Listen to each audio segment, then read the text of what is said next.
It's me, Bussy, and welcome back to Hot or Rat. And today we'll be reviewing the premiere of RuPaul's Drag Race UK Series 2. Our queens across the pond were busy little bees this week. They showcased not only their entrance look, but two looks on the main stage. One representing a gay icon in celebration of the 50th anniversary of the UK Gay Liberation Front, and a look in homage to their hometown. We'll be breaking all of those looks down today, but before we get started, I want to remind you to click like if you enjoy fish and chips, and to press subscribe if you want to say hello to the governor.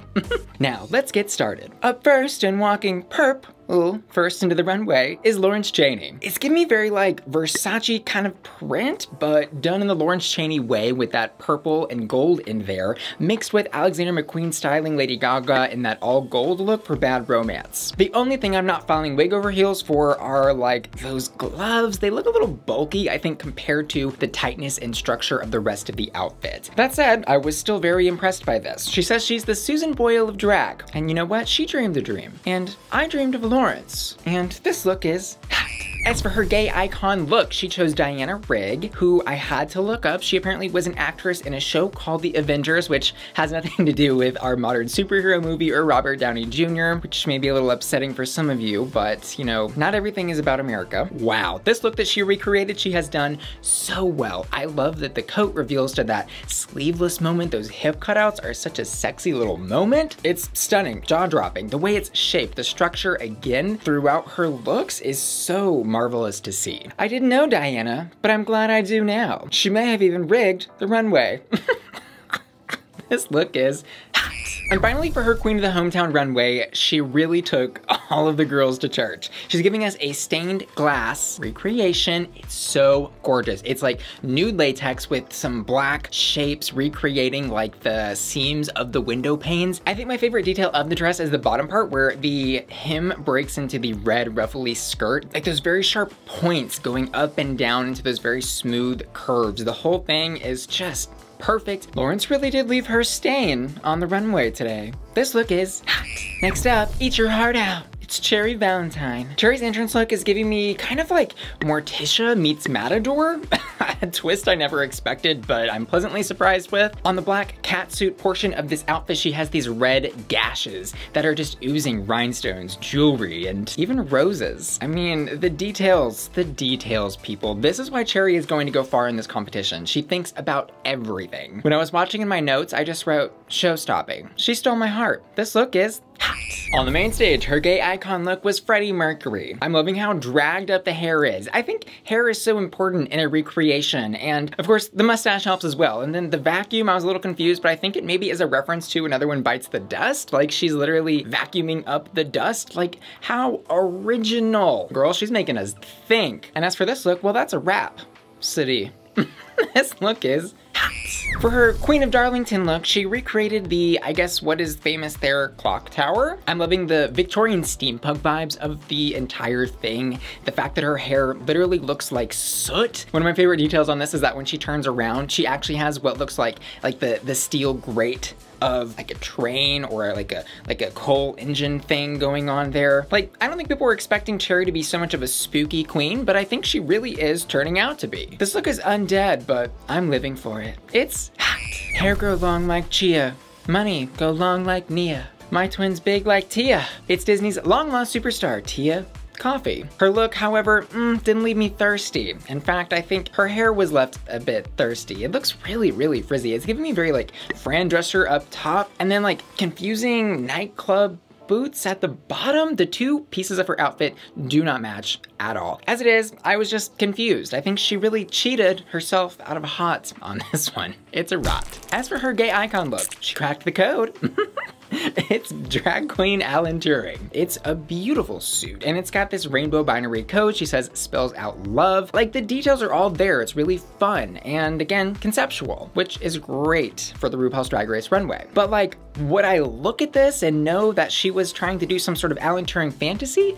Probably not. Push and pull of it all, regardless of the missing features. I think this look is hot. As for her hometown look, she says she chose Nottingham because that's where she discovered herself. This look is cute. It's almost a little bit too costumey for me. It's Robin Hood, but drag queen. The problem, I think, is that we saw another Robin Hood look on this runway, and this one doesn't really stack up to that one in its own individual sense. Like, I was just kind of like, is it my favorite of this runway? No, it's really not, but it's also not bad. I'm gonna leave this one at a warming up. Next up, Rebecca and Sophie's Slag Wars Lost Superstar, Bimini Bon Boulash. Wow, this is pink Barbie stripper from hell. And then on the side hip pieces, she has vegan and bitch rhinestoned on there. And you know, I guess it's true what they say about vegans and New Yorkers. You can always hear them coming. Like, I really love all the pieces individually, but as a full look, it's just not coming out as fully baked to me. But her vision for this look, for me, I think did actually bail it out from being a rot, and I'm gonna leave it at a warming up. As for her gay icon look, she reminds us of the dream of the 90s as well and alive in London. She's doing somebody named Princess Julia, who I had never heard of. She apparently is a DJ of the club scene and I guess known as the first lady of London's fashion scene. I really, really love this. It's so unique. I think the tartan, the chains, the fit of everything, all combined with the insanity of it all. I think she's one of the only queens that could have really pulled something like this off. She really has the body and a really unique model-esque face for this. DJ, play it back and let that record scratch. This look is hot.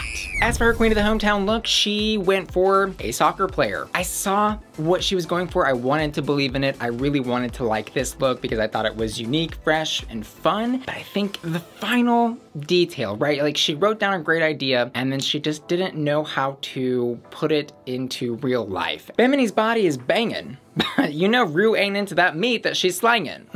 The judges pulled the red card on this one, and I did too. It's a rot. Next up, it was all yellow. I wonder if Jenny's a fan of Coldplay. Her entrance look, I love it. I actually really like this, and I was surprised. The first promo look, wasn't a big fan of, as you know. The Christmas promo look, I was like, okay, yeah, I'm warming up. Okay, I can get into this, you know, this very unique flavor of drag. And now the entrance, and I'm like, okay, cool. You know, this has a great silhouette, the big shoulders, the little coattails coming off the back. It very much is her own unique style, but done very well. Today the lemon is certainly looking ripe. Oh, and as for her gay icon look, well, Ginny chose to recreate Kate Bush's Wuthering Heights look from that music video. I mean, again, as far as recreation, yeah, it's recreating an iconic look very well. When you zoom in and look at the details, like, you know, does some of the stuff that Ginny's doing stand up to the other queens in the competition? I'm not so sure. For example, the makeup skills, I think, are not on par with some of the other queens, and then also the wig styling skills. There are some moments of pleasure, I think, in this look, but it's just not totally across the finish line for me. I want to see a little bit more finesse and polish on a look like this, especially an homage to somebody so iconic. Just how I feel personally. You may feel differently. That's totally okay. So I'm gonna leave this one at a warming up.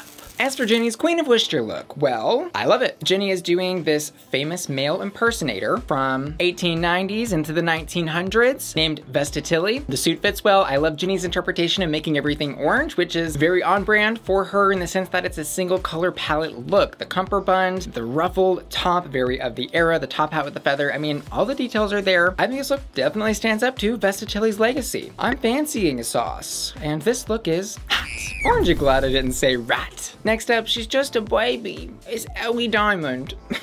This look is iconic, beautiful, perfect. The details, the rhinestones on every inch of every piece of fabric. Very, very sexy, but also cute. I love that Ellie makes all of her drag. It's so, I think, unique to find somebody that actually does that. I think it's showing very early that she came to win, okay? She said, I'm gonna create my experience on Drag Race. I'm gonna tell my own story, and I'm gonna make them eat it. I'm not saving room for dessert after this, because this look is hot. As for her gay icon look, like the dragception began. She's doing Lily Savage, who is a drag character from British comedy TV, an actor by the name of Paul O'Grady. Look at me learning. Look at me learning British culture today. And probably you too, girl. My Google search tells me that the recreation is done very well. Lily Savage is apparently this classically campy, you know, very expected on the nose type of humor drag queen. Watching back some of the clips of Lily Savage made me think of like Lady Bunny. I guess she is sort of the UK's Lady Bunny. This is a Lily I'd pick, and I think she looks hot. As for Ellie's hometown of Dundee look, I thought I was having a bit of a Mandela effect moment because Dennis the Menace, as an American, I know him as like a blonde little boy in overalls, and Ellie came out in this huge black wig with this like black and red striped insane like trumpet dress made out of latex, and I was like, whoa, what the hell's going on here? But then I did some Googling, found out apparently Dennis the Menace has black hair in the UK. Something about him coming to America and bleaching his hair in a gay crisis? I don't know, that article was a little weird. Anyways, she looks sexy as hell. I'm loving Ellie's very costume conceptual drag, I think is how this is going to shake out. Anyways, what's red, black, stealing her husband, and hot all over? Ellie Diamond. Next up, sister, sister, and sister. Sister? The makeup. Why? Why did we make that choice? What is up with that? What is that? The blue glitter all around the bottom half of the face. I don't know. It's not like pretty or glamorous. Like, I'm not entranced by it. All the pieces look good separately. Like, I love the clown gown with the rhinestones and that kind of boxy fit. It's campy, it's fun, it's unique. Why are we wearing the zebra tights? And why are the heels pink? This first impression didn't leave me impressed. It's a rot. As for her gay icon, she chose Dusty Springfield. The judges did not like her Dusty. I looked up this person, Dusty Springfield, kind of saw what she was going for, but also like not really. I think this hair didn't really quite match what the Google image search was telling me it should have looked like. Like even this person, Dusty, had bigger hair than Sister Sister has on as a drag queen. And girl, if your hair is not as big as a drag queen, as the person that you are trying to look like, well, girl, it's a rot, rot, rot. Her final look, however, I think was a great reprise for Miss Sister Sister. She comes out, I guess, in this sort of what Americans might call LA housewife kind of look, but it's like, I guess, lazy Liverpool housewife drag. She has her hair, these giant rollers. She has on this like pink, silky, nighty outfit. Like I understood immediately who the character choice was and what she was representing, even if it wasn't necessarily American. It was a good interpretation of what she was doing. I really, really liked this look. Sister Sister showed up in this look ready for night night. Thankfully, that fabric is hot, hot. Next up, RuPaul's drag Tayce. This entrance look? Thank you, Tayce. It's giving me like pop art, 80s fashion show runway meets some like 90s Naomi Campbell vibes with that really long hair, and then also a little bit of Y2K with those hair accessories. Queen of self-branding, we've seen her put Tayce on a couple of her outfits now that we've seen from the promos. The only thing I was thinking seeing this was like, well, girl, we're gonna need to see probably a different hairstyle for RuPaul's Drag Race. As for my final judgment on this look, well, shh. I think it's hot. As for her gay icon look, she does Naomi Campbell, as does Asttina Mandella, which we will see later. Tayce's look is a little more 90s. I think maybe a little more fresher version of Naomi. Naomi nonetheless, but the look is great. If we're gonna split hairs on Asttina versus Tayce's Naomi Campbell hair, Tayce has really great charisma and nerve as well. But I think the runway walk was a little more Tayce than it was Naomi Campbell, and Asttina had a better recreation. Anyways, if you have a problem with Tayce, well, you've got a problem with me. This look is hot. As for her Queen of Newport look, hide your villagers, hide your gold, and hide your heroes. The Welsh dragon is coming. What a way to switch it up, making her hair look like dragon horns? Girl, there's something about Tayce. And of all the looks that we're seeing tonight, recreating looks in homage to their hometown, this is one of the best. She literally is the Welsh flag. It's so great. The big dragon print on the front of the dress and all those ostrich feathers representing the colors on the flag. Iconic, so iconic. Girl, this dragon is breathing some hot fire. Next up, Joe Black. I wonder if Joe likes his Joe Black. His entrance look?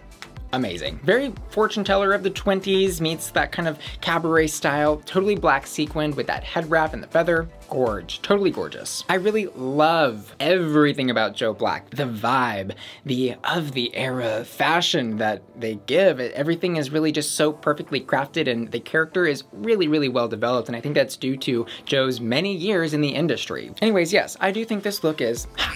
As for Joe's gay icon look, well, he chose to do a David Bowie look. I really wanted to like this. I really did. It reminded me a lot of Sharon Needles, like, tartan tuxedo dress that she wore. I think it was like to a reunion or something. I think there was something missing in terms of how it was fitting. Like, I think it sort of lost shape in the middle. If the white part of the shirt in the tux part of the dress had come down a little bit further to give more of a V illusion, I think this look could have been a perfect home run hot. I think also it was maybe a bit too bold of a choice to make your hair totally sequined as well, and then overall choose a hair that really didn't evoke Bowie. It was just kind of that 20s finger wave thing, but orange and with orange rhinestones. I think Joe just kind of like fell in the trap of overthinking and trying a little bit too hard. And you know what they say, ashes to ashes and rots to rots. And Joe's final look, the Queen of Brighton recreation. Again, missed the mark somehow. The look by itself here though, I think one of the best looks on the runway. And while this look doesn't necessarily evoke the architecture of the Brighton Royal Pavilion, I think it really very much does evoke the royalness that is associated with it of that like 18th century era. So similar to the David Bowie situation in the sense that the look wasn't necessarily the best recreation, but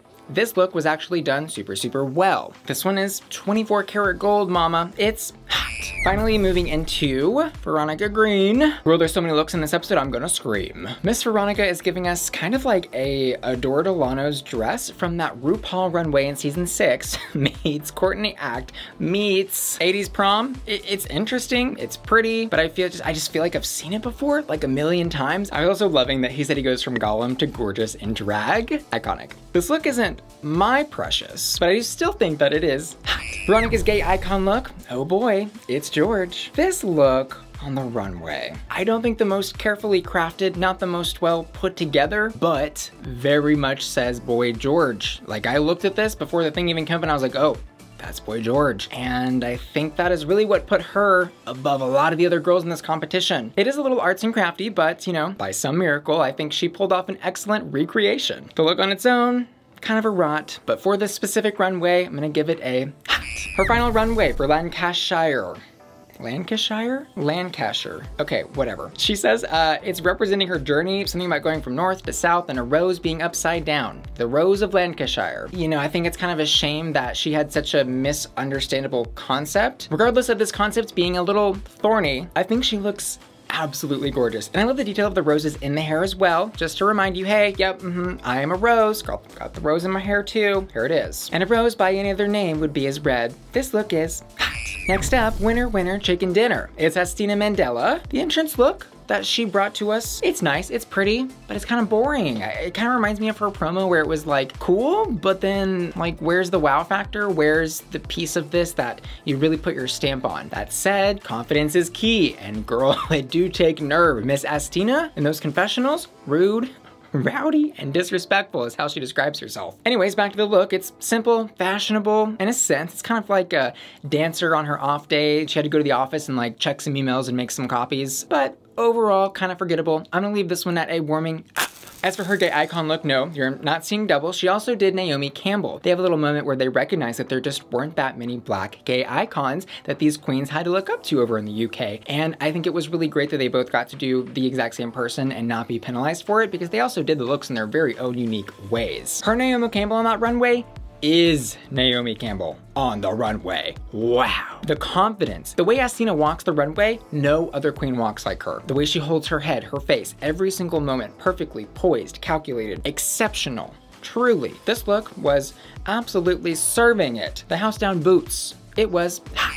As for her Queen of East London look, Fancy Nando's as a look. This is great. I love this. Something about the vibe, the attitude of it all, everything is very much reminding me of Lady Lashur, a UK rapper that I know of. She says she's giving you that loud girl in the back of the bus. I was like, oh my God, the realness that she's serving. I'm living for it. I'm really buying the fantasy. She looks great as well. Like, she didn't just take a simple look and, you know, bring it to the runway, but she took a whole entire vibe and attitude and even brought some of that fast food in her hand onto the main stage and absolutely killed it. She was a snack and a half.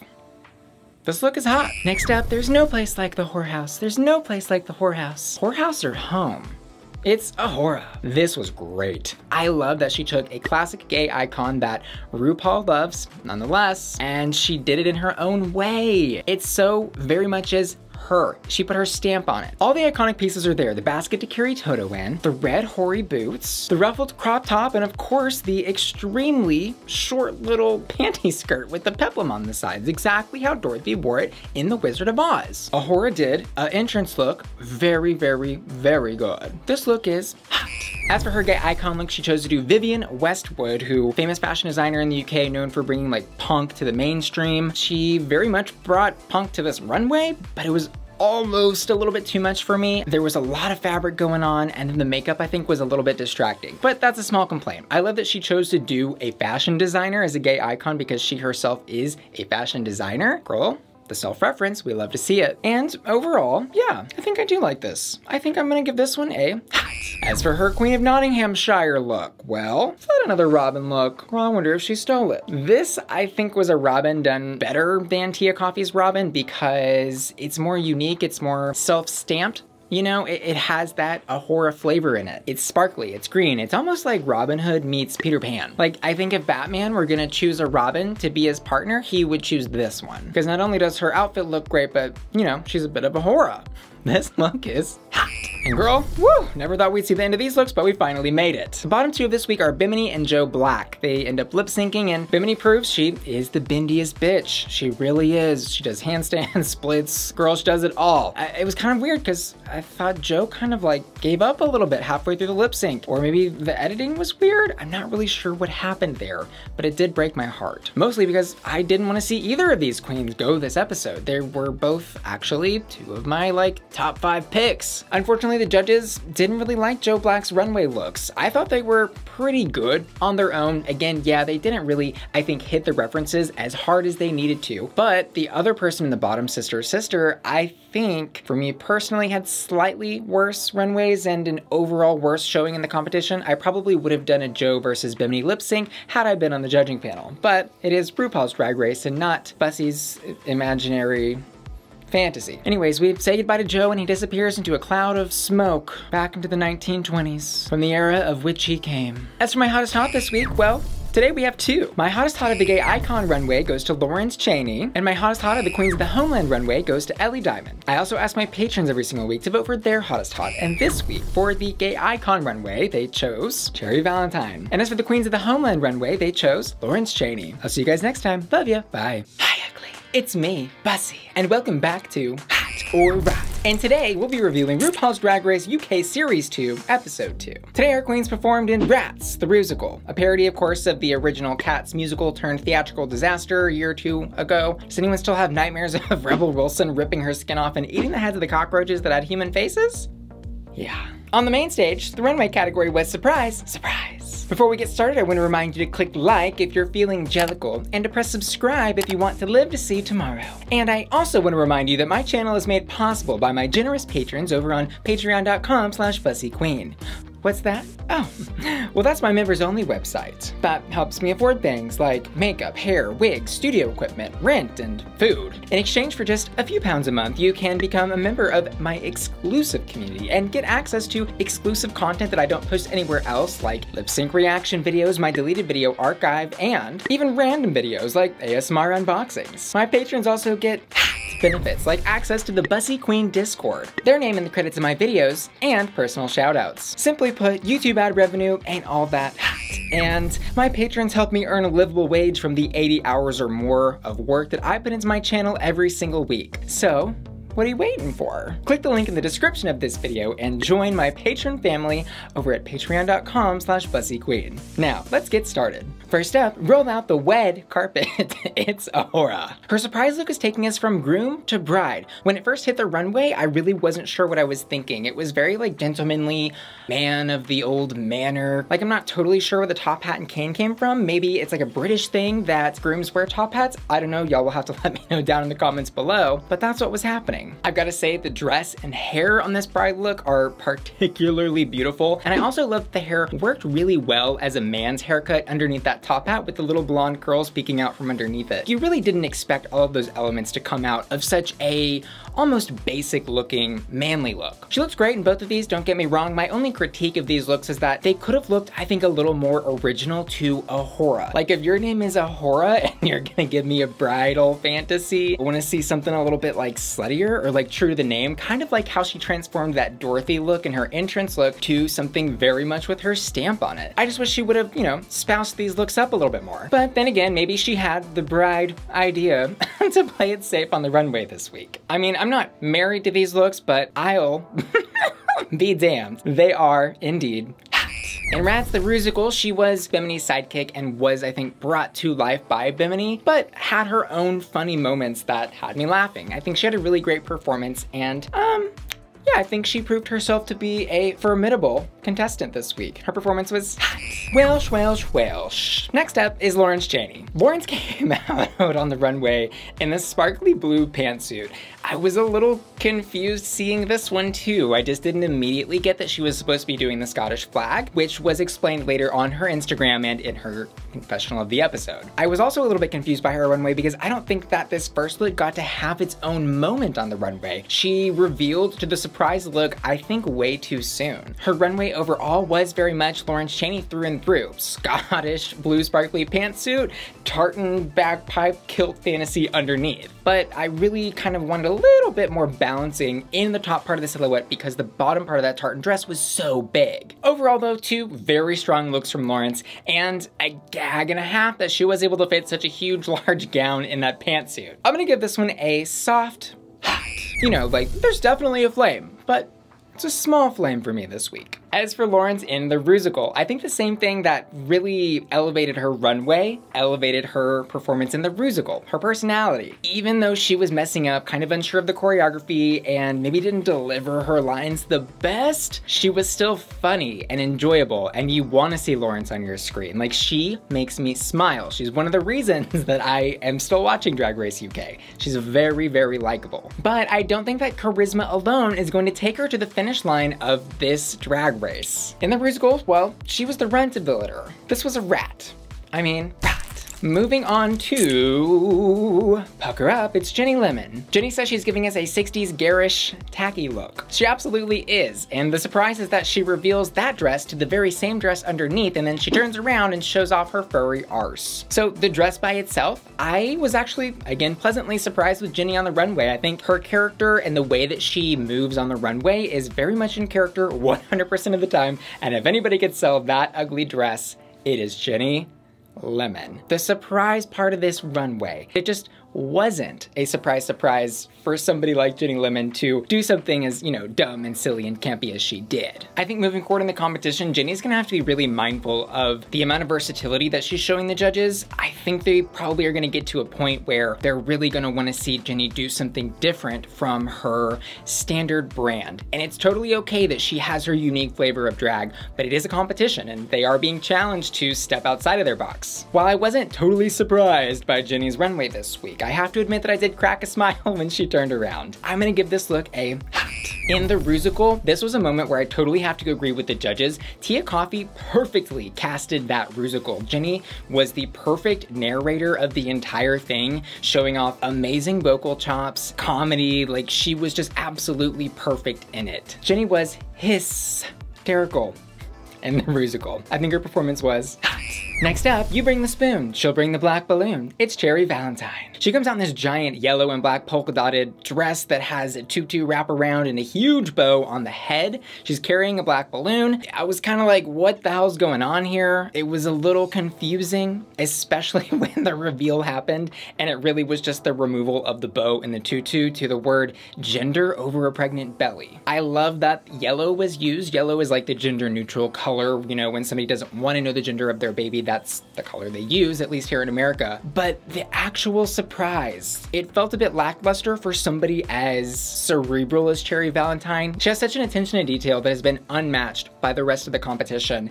And this one felt like she kind of just forgot to fill in the blank. Overall, I think this look could have used a little more time in the oven, or maybe she should have just aborted it entirely. This one is gonna be a rot for me. In the Rusical, she was part of the Rat Pack trio, and, well, her performance was clawful. She felt a little bit lost, at least on screen. Like, I think there was maybe even a part where she forgot some of her lyrics, or it didn't start at the right time. And, you know, compared to, I think, Sister Sister in that trio, she just was not as impactful. I mean, I think it's really, really hard to have a side role as an extra in a musical. Yeah, it was a rot. It really was. Next up, Tia, Kofi, or steroids. Tia comes out in this like leather daddy look, as she describes it. I was getting more like those cheap beach t-shirts with like the spray painted abs than I was leather daddy. Anyways, it was funny at least. And then she reveals it, this dress, which is like a red and black corset with 3 layers of ruffles coming down beneath the corset. I was like, girl, what is the storyline? What's the through line for these 2 looks? How do they relate? Why did we go from leather daddy, as you say, to salsa dancer? Like, it just wasn't making any sense to me, on top of the fact that the look that she revealed to was just kind of bad. Overall, I think she just needed a little more caffeine to hit the finish line. So this is gonna be a rot. In the musical, there is a star power there behind Tia Kofi's understated facade. Okay, there's something there that really shone through in that musical. Like, she was funny, an amazing singer, held that stage like my eyes were on her. She was there. She has it, but the moments are fleeting. I think she still is very much warming up her cup of coffee, or Tia, whichever you prefer, into something that is going to be very steaming hot one day in the future. This performance though, absolutely steaming hot. Next up, there's no place like the UK. There's no place like the UK. There's no place like the UK. It's Ellie Diamond. On the runway, she is the Lion, the Witch, and the Wardrobe. Oh, sorry, wait, wrong franchise. I was absolutely floored that she was able to showcase 3 different looks, while everyone else pretty much just did 2 or 1.5. But we have seen Wizard of Oz in Drag Race so much recently. We've had Ahura in this season do Dorothy, Megan Schonbrud do her version of Dorothy in Drag Race Holland in that Queen runway. We saw Gigi Good do Dorothy in the finale of season 12. And we just saw Tina Burner do Tin Man in season 13. Like, it's a bit, much at this point. The 3 looks were good, but very simple for Ellie Diamond. Like, I was surprised to not see a single rhinestone, I don't think, on any of those looks, not one. And for her, that was like, whoa, who is this on the runway? And only 1 wig. I was like, huh. For Ellie Diamond specifically, like, I just kind of thought she would go a couple more steps further. Like, I think that wig worked really well on the Scarecrow and the Lion look, but, you know, didn't really hit for that Tin Man look. But Ellie really did do a great job this week, because it truly was a surprise for her to fit in 3 runways doing Scarecrow, Lion, and Tin Man. So for the effort level there, I have to give this runway a hot. In the musical, Ellie Diamond and Tayce had the hood brats of the group. I think really they both kind of fell flat in different ways though. Like, Tayce nailed the dancing and choreo, but really I think stumbled some of the actual words. Ellie Diamond killed the words, but then her dancing felt a bit stiff and strange. And then that combo of those 2, when they had their solo moments, I was just like, oh, no. But if I had to pick a queen that was better from this specific group, yeah, I think it was Ellie. I think she was just a little bit funnier, if more awkward physically. But the performance was not jellicle. It was a rot. Next up, fight. It's Asttina Mandella doing her version of Mileena from Mortal Kombat. And if you are a Bussy Queen stan, you've been watching the channel for a while, you will know Mortal Kombat is one of my favorite game franchises. Firstly, Asttina looks good. She looks sexy as hell. I mean, the abs, the legs, like, whoa. But I was sitting there being like, wait, where are the giant... Mileena and Katana are like the ninjas from hell, kind of, for those of you that don't know the franchise, that are some of the most delicious gay icons of any video game franchise. We absolutely need the boobs if you're doing Katana or Mileena, period. That's just how I see it. Not only do I need the destroyer on this look, I need some more glitz, some glam. And Mileena is a bad from hell. Like, I need you to amp it up, or should we say tone it down, all the way down to hell. And then finally, the actual surprise, I guess you could say, of this runway, the reveal, was her taking off the mask to reveal the Mileena teeth. Yes, that is Mileena's teeth, but again, being a huge fan of Mileena, I wasn't surprised by this. As far as I'm concerned, Yara Sofia is the one to beat in terms of doing Mortal Kombat iconic gay icon goddesses, okay? Period. Asttina tested her might this week on the runway, but girl, it was a rot. However, in the Ratsicle, Asttina was given the leading role. It was a huge role, present throughout the entire thing. She did really well. It wasn't show-stopping, and I don't think it was revolutionary, but she definitely was a consistent performer that reminded you to pay attention to her when she was there and also distracted you from some of the weaker performances on stage. The performance was hot. Next up, let's take a trip to Suburbia, Suburbia. It's sister. This just really wasn't for me. I think the Grandma Moo dress, as I'm gonna call it, was a little potato sacky. It didn't really flatter her in the way that I wanted it to. I was also having a little bit of trouble with her makeup and hair on this runway, and I know they're rushed when they get ready, but I was confused why sister, who has done good makeup and hair, was looking the way she did. That being said, the way she did her reveal was one of the best of the entire cast. So I think she needs to be given a little bit of credit for that. But then when she went to her S&M sexy look, I don't think there was anything about it that was sexy. Like, she was like wallowing around on the floor trying to like slap her taint with that little whip thing. And then at the end of the runway, she takes off her wig and reveals this like all-seeing pyramid eye. Was it just like a, hey, yes, I am in the Illuminati, here it is. Like, what was that? Mama, this look was not a conspiracy theory that I was interested in tonight. It was a rot for me. In the Rusical, honestly, she actually had a great performance in the little rat group. She was absolutely the best of the three. She was in character the entire time. Every time you looked at her, that camera panned over, she was smiling, she was performing, and the other two were stumbling around like blind mice. Okay, so she had a very good reason to be safe tonight, even if the look was in desperate need of a safe word. The plague got her sister rats, but tonight she was immune. This performance was hot. Next up, she's just downloaded the latest housewife update. It's Veronica Green. This is what I was looking for. Ladies and gentlemen, this was a gag. When it first came out, I was sitting over there with Michelle and I was like, what's going on with the wig line? Why do we have 1 inch of forehead? Girl, she was giving, let me go get it. I was like, oh my God, we finally found the girl, the one.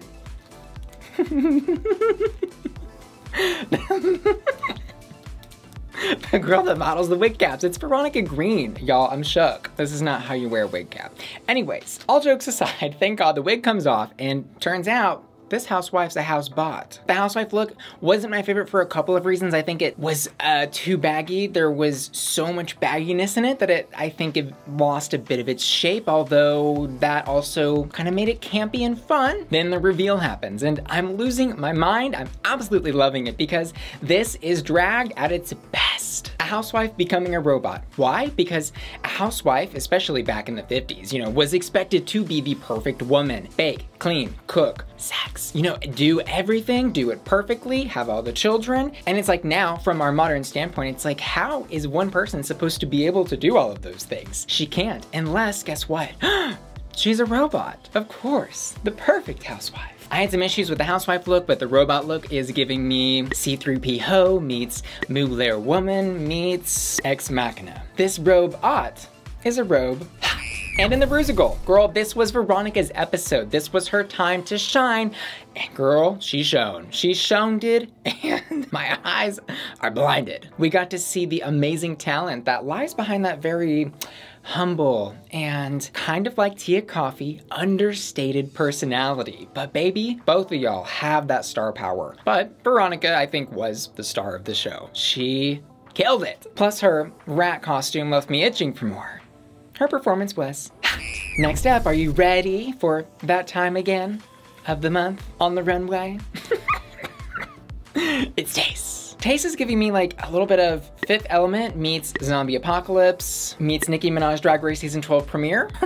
I was very confused. She's got this like overcoat on when she first comes out, which reveals to like a little bit of a dress moment, which reveals to the catsuit. Like, I hate being critical on looks that visually do look really good, but just don't totally sew me on the actual theme of the runway. There was no, I think, real surprise here, unless the surprise was, you know, that she was bleeding out of her mouth. Maybe her other surprise was that instead of a black 60-inch wig, she was wearing a blonde one. And you know, sometimes it's more about the motion of the ocean rather than the amount of inches. You know what I'm saying? This runway is a red sea of rat. In the musical, she was assigned as the other hood rat. It's just the name they gave the characters. I don't know. Like her hood rat sister Ellie Diamond, she was lacking a bit of energy. There was something there that was missing a bit. Even though her dancing and choreo, I think, was really good, very strong. She kept looking down, away from the camera. Like every time I saw her on the stage, she just didn't look as confident as the dancing looked, and then she was missing some words here and there. Her delivery was not as strong as her partners. Her performance, not my pick of the litter. It's gonna be a rat. Next up, high fashion. It's Bimini doing high fashion. She says this looks inspired by the robotic paint McQueen runway, which I think she is referring to this one. Fun fact, this was also referenced in the Drag Race Season 4 premiere, that little photo shoot they did with the spinning cylinder. All I really have to say about this when I saw her step on the runway was, wow. I've said it before, and I'll say it again, this is ready for some editorial magazine photo shoots. Like Vogue, give her a call. Unfortunately, Bimini's balloons also were kind of a bad omen for her runway. She's popping them, trying to release the paint. And not only is she like kind of awkwardly missing some of them, but the paint was just, well, I think she was the one that was surprised. Let's just say that, because not much came out. She was, I think, very lucky that she had such an amazing performance in the musical, which I'll talk about in a second, that this runway didn't totally just like stab her in the back. This look, as a look, editorial. For the runway theme of surprise, surprise, not to burst her balloon, but yeah, it was a wrap.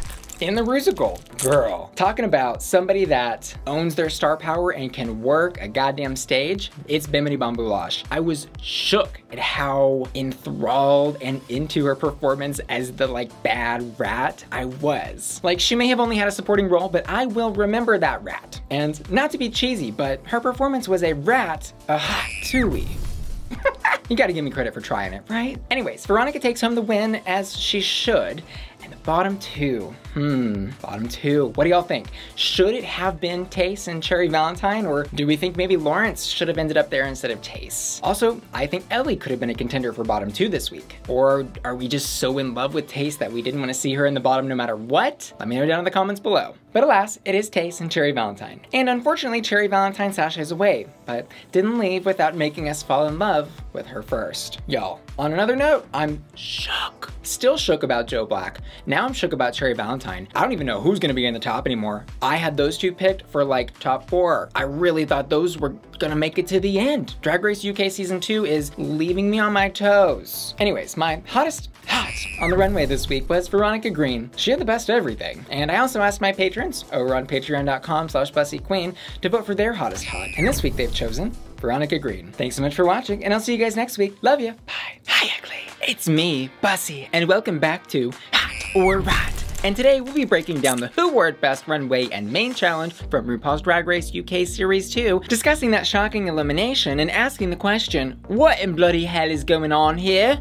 Seriously, what are those judges smoking? Our girls were paired up and given a box to create a garment this week. And if you weren't in the top, you were in the bottom. Didn't RuPaul learn her lesson from All Stars 1? Before we get started, I want to remind you to click like if you think Drag Race UK is doing their eliminations in reverse order this season, and to click subscribe if you're into distantly related eyebrows, because we've got a lot of those around here. And to remind you that this channel is made possible by my generous patrons over on patreon.com/BussyQueen. What's that? You aren't familiar with Patreon? Well, that's my members only website, where my patrons can contribute to the channel directly and help me afford things like new hair, makeup, lighting, studio equipment, rent, and food. My patrons help me earn a livable wage from my career as a creator, making videos like this for people like you. In exchange for just a couple dollars a month, my patrons get awesome member benefits like personal shoutouts, early access to my videos, access to my deleted video archive, access to the Bussy Queen Discord server where they can chat with me and other patrons, exclusive videos like ASMR unboxings, and more. So, what are you waiting for? Click the link in the description and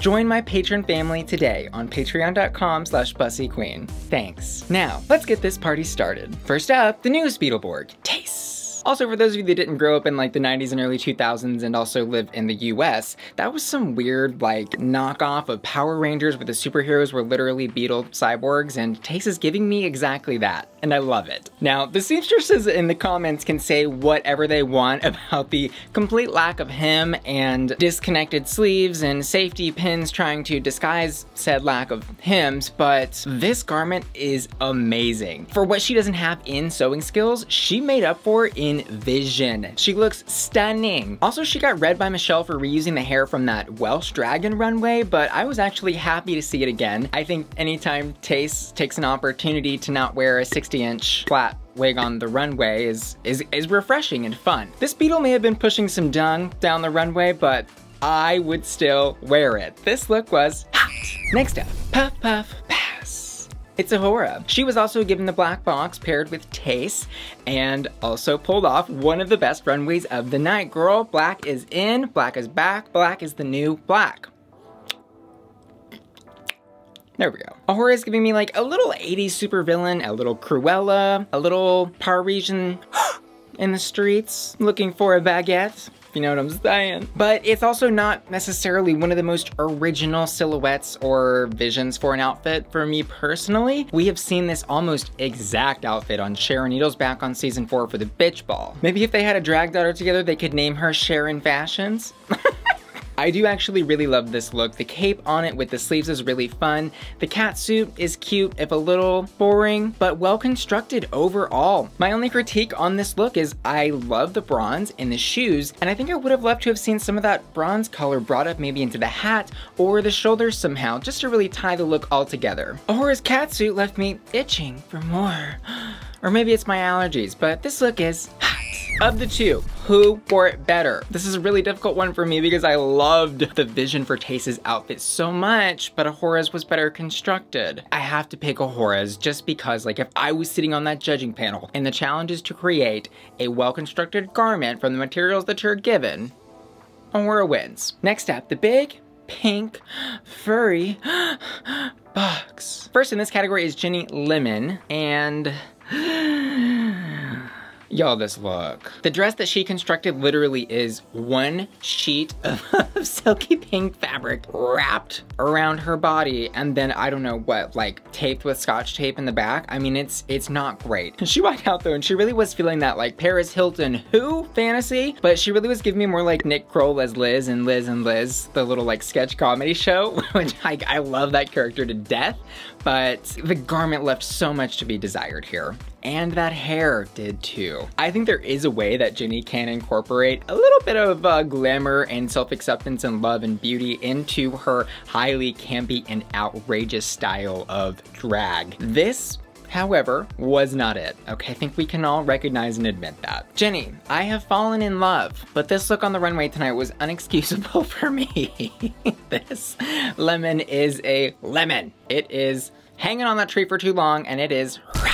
Our sister fruit, Sister, also had the pink box. And this look, she's giving me 80s pirate Liberace from space. What is going on? She put that giant logo that she put like on her purse and then on her lips when she walked in the entrance room onto the top part of this pirate top. And then she's got this strange gold chain hanging from the neck, this belt, which I'm guessing is supposed to be hiding like the hem or connection between the top and the pants. And the pants themselves are just, oh my God, it's not for me. It's totally not for me. The crazy thing is this looks like the Forever 21 knockoff of RuPaul's dress. Like what? RuPaul's giving us Neiman Marcus designer made for production gown, and then Sister is giving us Forever 21 knockoff 6 months later in the bargain bin. Mama, that wig also. That wig is thirstier than me on a Friday night after drinking at 3 in the morning on Grindr, okay? Get that girl some water. Mama, this look is a rat, no matter what planet you're on. Who wore it best? In the pink category. It is a crime that the judges did not put both of these outfits up for elimination. They're both bad. Neither of them wore it better than the other. Next up, Vanna White as Poison Ivy in Athens. It's Veronica Green. She won the mini challenge and of course chose the green box. You know, she's got green in her name. It's a fantasy that I'm here for. This look is pretty. Not perfect, but it's really pretty. Sure of a hell lot way more than I could ever have done with a sewing machine. And she had a clear vision for her look, and it is put together. And as she says, it is hemmed and lined. And before we talk anything else about her, can we talk about her wigs? Because every time that camera zooms in on her lace fronts, she is plucked, laid, that hair is growing from her scalp. I'm loving the single victory roll in the hair as well. And if she keeps on a role in challenges like this, well, she may just end up with a RuPaul's Drag Race victory. My critiques on this look, it's not fitted the best in the top, like the boobs are like a little too high on the chest or something, and it looks like the cape is pulling the top like over to the side, but for what we have on this runway, that is a pretty good construction. Maybe it's Maybelline and maybe it's just the luck of the Irish, but this look is hot. Next up, Tia, Kofi, or olive oil. The olive oil reference is not my own, but the judges were right. This is not spinach that Popeye would want to shove down his throat. It's at the bottom, but maybe not the very bottom of the barrel. Like she was like, green rouged ruffle sash and a bow. And another bow around the waist as a belt. And then some green fabric cut in random shapes as a skirt. I spent a little bit of time trying to figure out exactly what she was going for. Like, was it hula girl? Was it badly wrapped Christmas present? Piece of spinach? Green screen? Like, it's very confusing. And then I kind of realized she probably was just going for the best that she could. And unfortunately, it wasn't enough. Unfortunately for Popeye, this spinach rotted in the can. But also, I was so shocked when she was having her little moment on the stage and she didn't think that she's pretty. And RuPaul is right. Like, Tia would be a runway model here in America. Of the two who wore it best, the judges got this one right. It was Veronica. Next up, Moon, elimination, power! Asttina looks really pretty, I've gotta say. Firstly, the mug, I love what she did. I think there's something a little extra kind of doll-like about her eyes. I kind of wanted her to push it a little bit further because in her confessional, she kept saying that she was going for anime girl, which I think she meant Sailor Moon, but maybe couldn't say for copyright reasons. Y'all know how Drag Race is. I love what she did with those super long ponies and how she painted a new hairline using her natural boy hair and put some little like baby curls down the side of her sideburns and stuff. That was a very smart way to wear the hair for this look. I think the mistakes with this look were the soft little fluffy puffs in the hair, and then the ice skater top, the icy silvery belt. So many things that sort of lead your mind to that place when she was trying to take us actually to a different planet. Like just on the look alone, I probably would have put Asttina above Sister and Ginny Lemon. It's way more put together. She looks much better on the runway, much more professional. Like, did it have some crazy vision? Was it super artistic or intricate? No, but it definitely was better made than both of those garments. Especially considering Asttina already has a win in the competition, it seems like the judges would be thinking about that. Like, she had a lot of potential. Girl, she's gone too soon. Anyways, Asttina, I see you later. This look was a rat. Next up, also with the blue box, it's Bimini Bon Boulash. Bimini Babes is giving me Helena Bonham Carter stuck in a drain gutter realness. In a great way. I really actually like this look a lot. I love the contrast of the soft blue velvet in the front with the very lacy, almost kind of icy gems that make up the entire back of the dress, the side, the little small train. There was a lot of things that she did right here. The editorial makeup on Bimini, also an excellent choice for her face. I think she showed a sense of fashion and taste here that not a lot of the other queens exhibited tonight. If I were going to improve something, I definitely would have swapped out the like military platform heel with the straps that she's wearing. It's a little too harsh for me at the bottom, and I think actually makes her look shorter when this gown should be making her look taller given it has a train. Other than that though, icy hot. As for who wore it best, well, obviously Bimini of the two blue girls. Next up, is it Ellie Diamond or Ellie Gold? This look was really pretty. This is the level of attention to detail that I expected in an Ellie Diamond garment. Rhinestones, ruffles, pearls. Like, her sugar daddy was like, where do you want the pearl necklace? And she said, everywhere. She said she was going for a Marie Antoinette fantasy. Like, I see the inspiration in the hair, but you really don't get that in the outfit, in my opinion, until she turns around and you see the giant bustle on the back with that huge bow. Like, I wanted her to kind of go all the way with that. I was also a little surprised to see that somebody with such attention to detail and ability to make stuff like this either forgets or maybe she ran out of time to put nails on. And I know, drag does not require nails, okay? I'll be the first one to tell you. But on the RuPaul's Drag Race runway, when your hands are just out there for the judges to see so prominently, I think maybe could have enhanced this a bit. Anyways, this look definitely, for me, is an 18 karat hot. Also, was everyone like gagging at how shocked RuPaul was acting when she was like, she can't afford to live from her drag. She works in the drive-thru. It was very much Lucille Bluth in Arrested Development asking Michael, like, how much could a banana cost, Michael? Unfortunately, yeah, that is the reality not only where she lives, but in a lot of places of America. Most drag performers are not making that much money on stage, unless they're Rue girls, which is why everybody wants to be a Rue girl. And finally, also with the gold box was Lawrence Chaney. This was so silly, so campy. She's giving me Ursula dressed up as a young woman, dressed up as an old woman, infiltrating the nursing home to sleep with and marry all of the rich men on their deathbed so that she can collect their fortunes. This very much looks like something Ginger Minge or Darian Lake would wear. She probably knew or maybe guessed that going up in a fashion design challenge against people like Ahura and maybe even Ellie was going to be difficult to win. Girl, she pulled it all the way through with this one though. It really looks so put together, and I think also very, very draggy, which is what, again, Michelle and Rupaul are very consistently looking for. I love the bow in the front, the overly glittery mermaid dress with a little skirt tail at the bottom. It's modest, but it's also sexy. It's a little sheer on the top. It's very Chanel kind of vibes to me. I truly did not expect Lawrence to pull this out of her box, but tonight she struck gold. It was absolutely hot.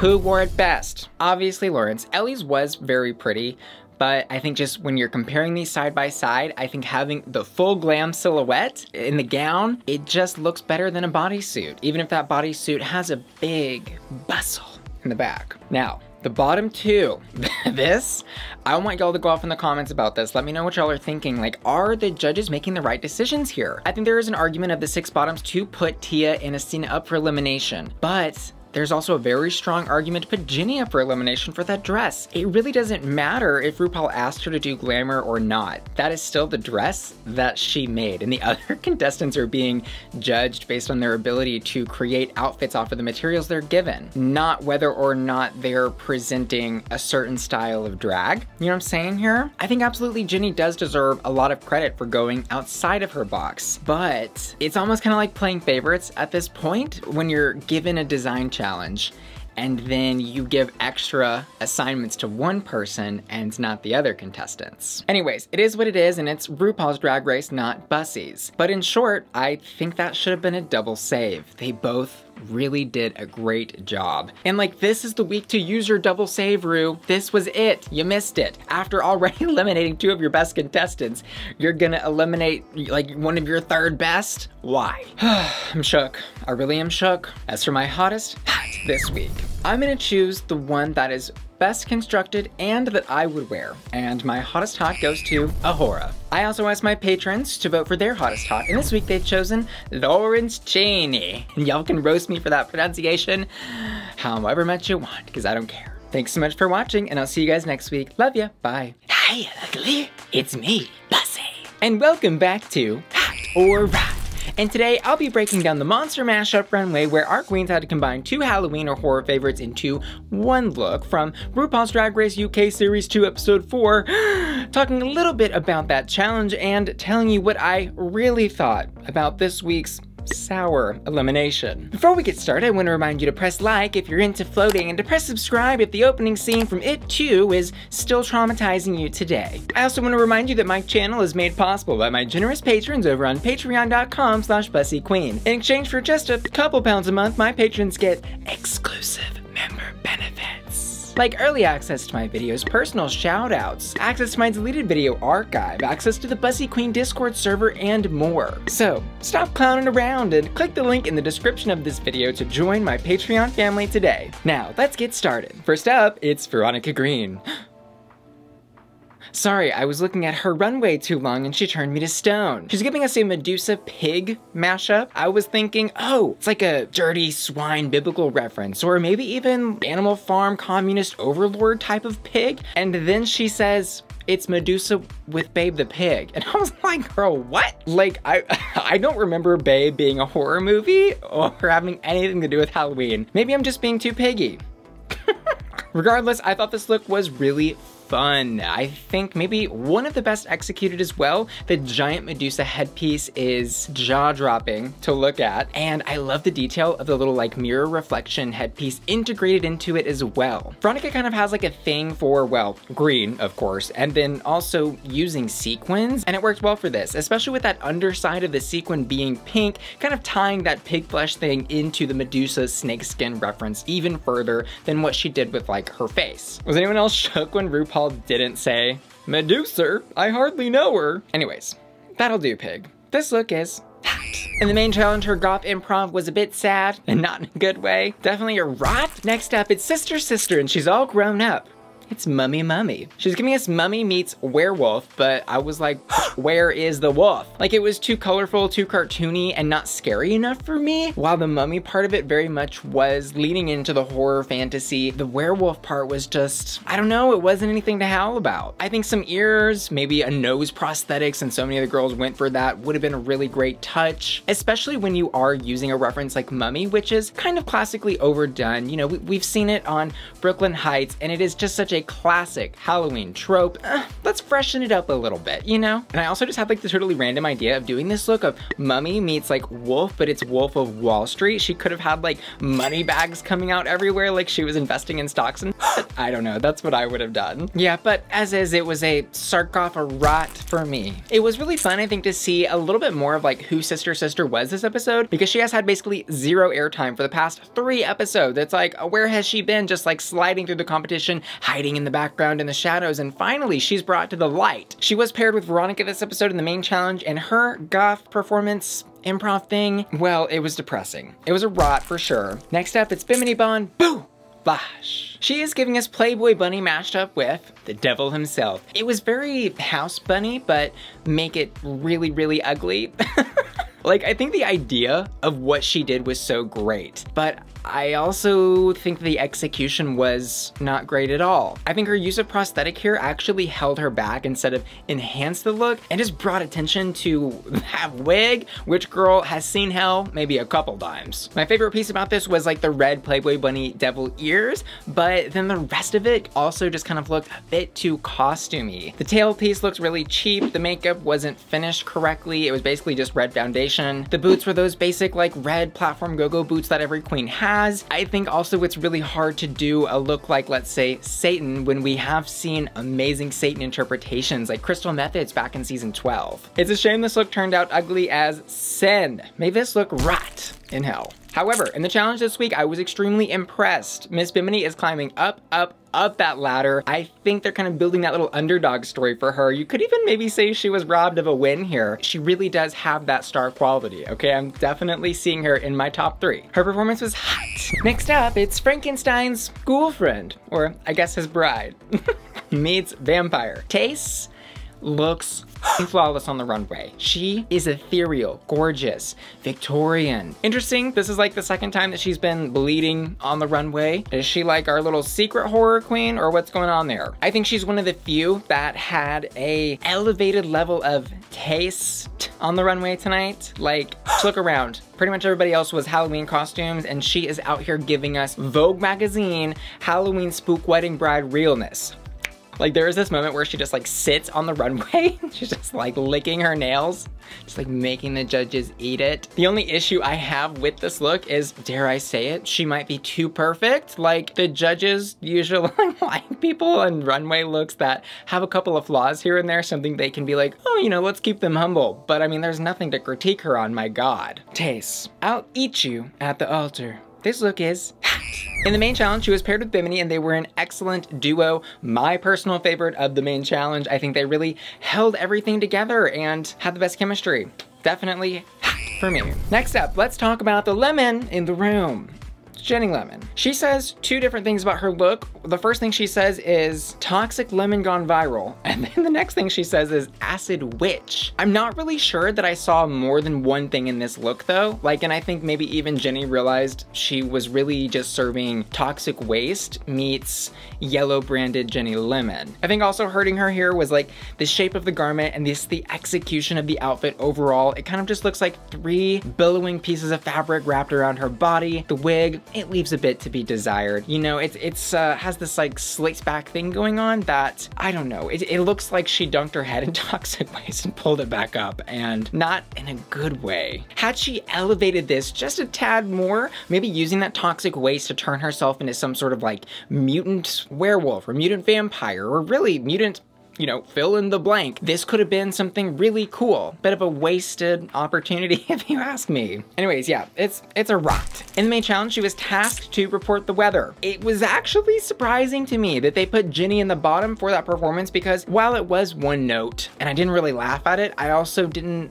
think it was as bad as, let's say, Veronica or Sister Sisters, which begs the question, why was she in the bottom? Was it because her runway was worse than both Sisters and Veronica's? I don't think so. I think one of two things could have happened here. Number one, I think maybe Rupaul could have been ready to eliminate Sister Sister. She's been kind of coasting in the background, and this would have been an excellent opportunity for Rupaul to test her skills against Ginny's, who, as Michelle said, quote, I think we've seen all we're gonna see from Ginny Lemon. You know, so the judges are feeling one type of way about Ginny, and they're really kind of maybe unsure who Sister Sister is. So, you know, use her mediocre performance paired with Sister's bad performance in the bottom two to really flush out who is gonna be the better contender in the rest of this competition. Number two, maybe Ginny was actually ready to leave before she even figured out she was in the bottom. Maybe she had a conversation with Ru or the producers and was just like, hey, I've got this physical illness going on. I'm not really feeling the competition. I need to do what's right for me and leave. How can we make this work for you? This, of course, is like my conspiracy hat that I love to put on because, you know, I'm just a for conspiracy theories. But I think it's plausible. If it indeed, however, was number one and the judges really just wanted to see the lip sync happen, then I think it was a little bit in bad taste that Ginny left in the way she did. Let me know what you thought down in the comments below. Next up, tonight she's serving face. It's Lawrence Chaney. She says she is giving us Sweeney Todd meets Bride of Frankenstein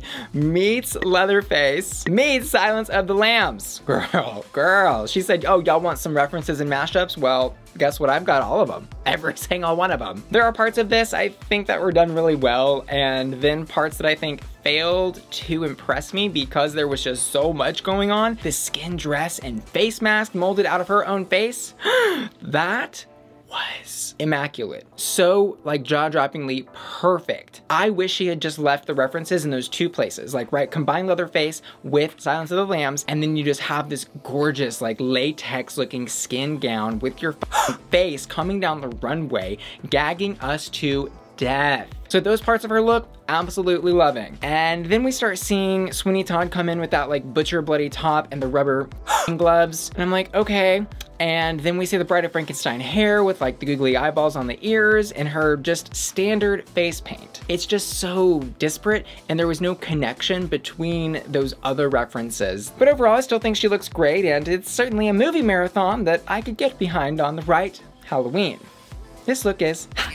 So Lawrence does take home another win this week. That's 2 in a row, by the way. And I kind of think Bimini got stiffed, but Lawrence did deserve the win. Like, those were definitely my top 2 of the week. Lawrence's performance was hot for me. Next up, she's a wolf. She's a beast.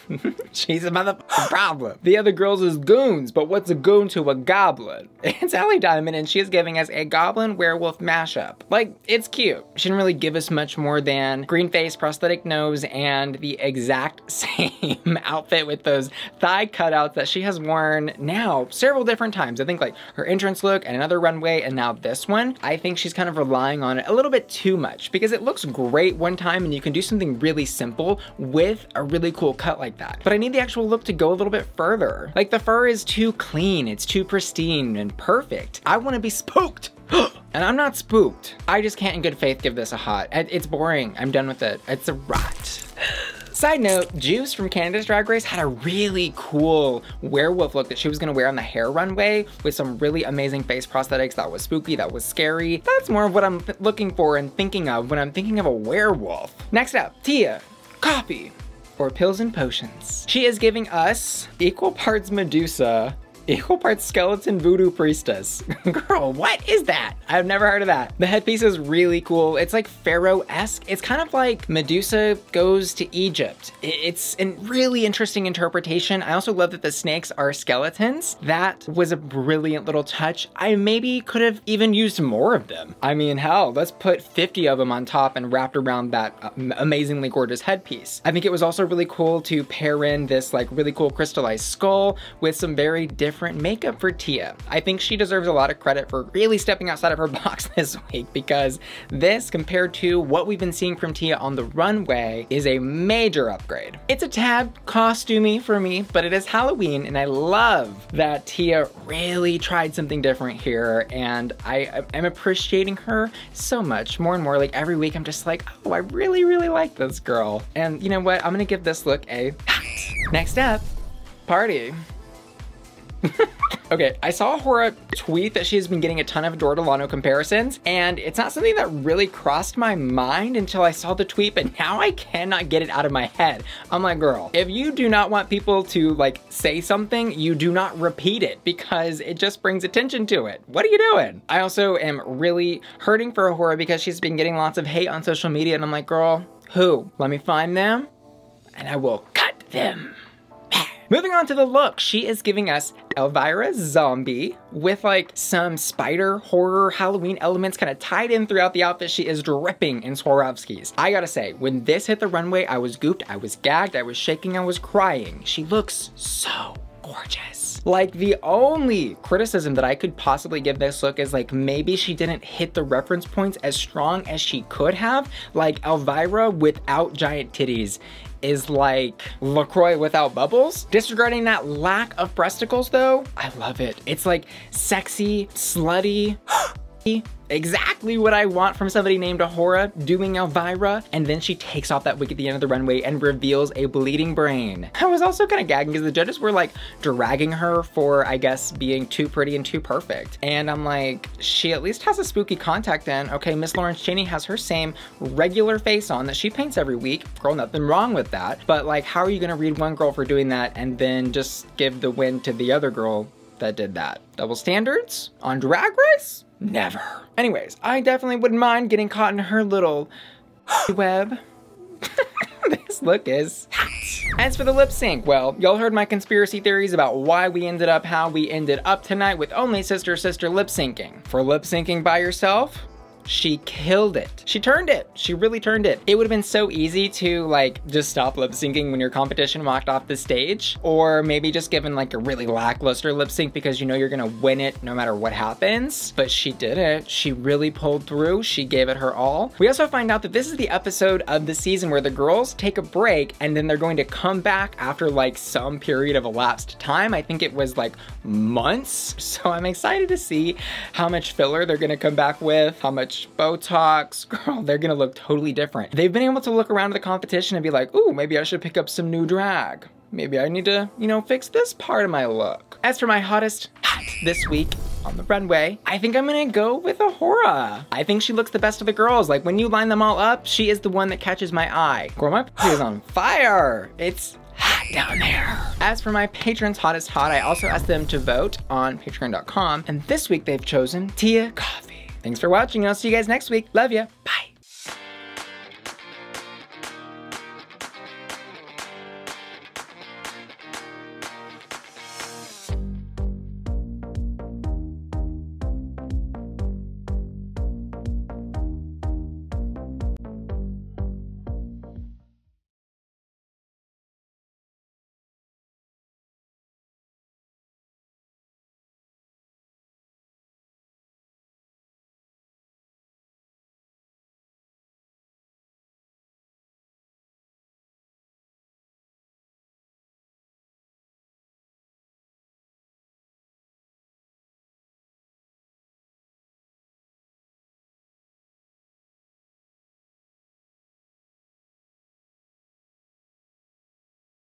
Hi hotties and uglies, and welcome back to Hot or Rat. We do currently have a division in the fan base over hotties and uglies. Well, I can't please everybody, so y'all are gonna have to pick one. Let me know down in the comments below what you prefer. Today we're going to be reviewing episode 6 of RuPaul's Drag Race UK Season 2, Out of Drag, courtesy of the Texas snowstorm that I am currently stuck in without a reasonable amount of water pressure and heat, which means I can't shave. Today's main challenge was Snatch Game.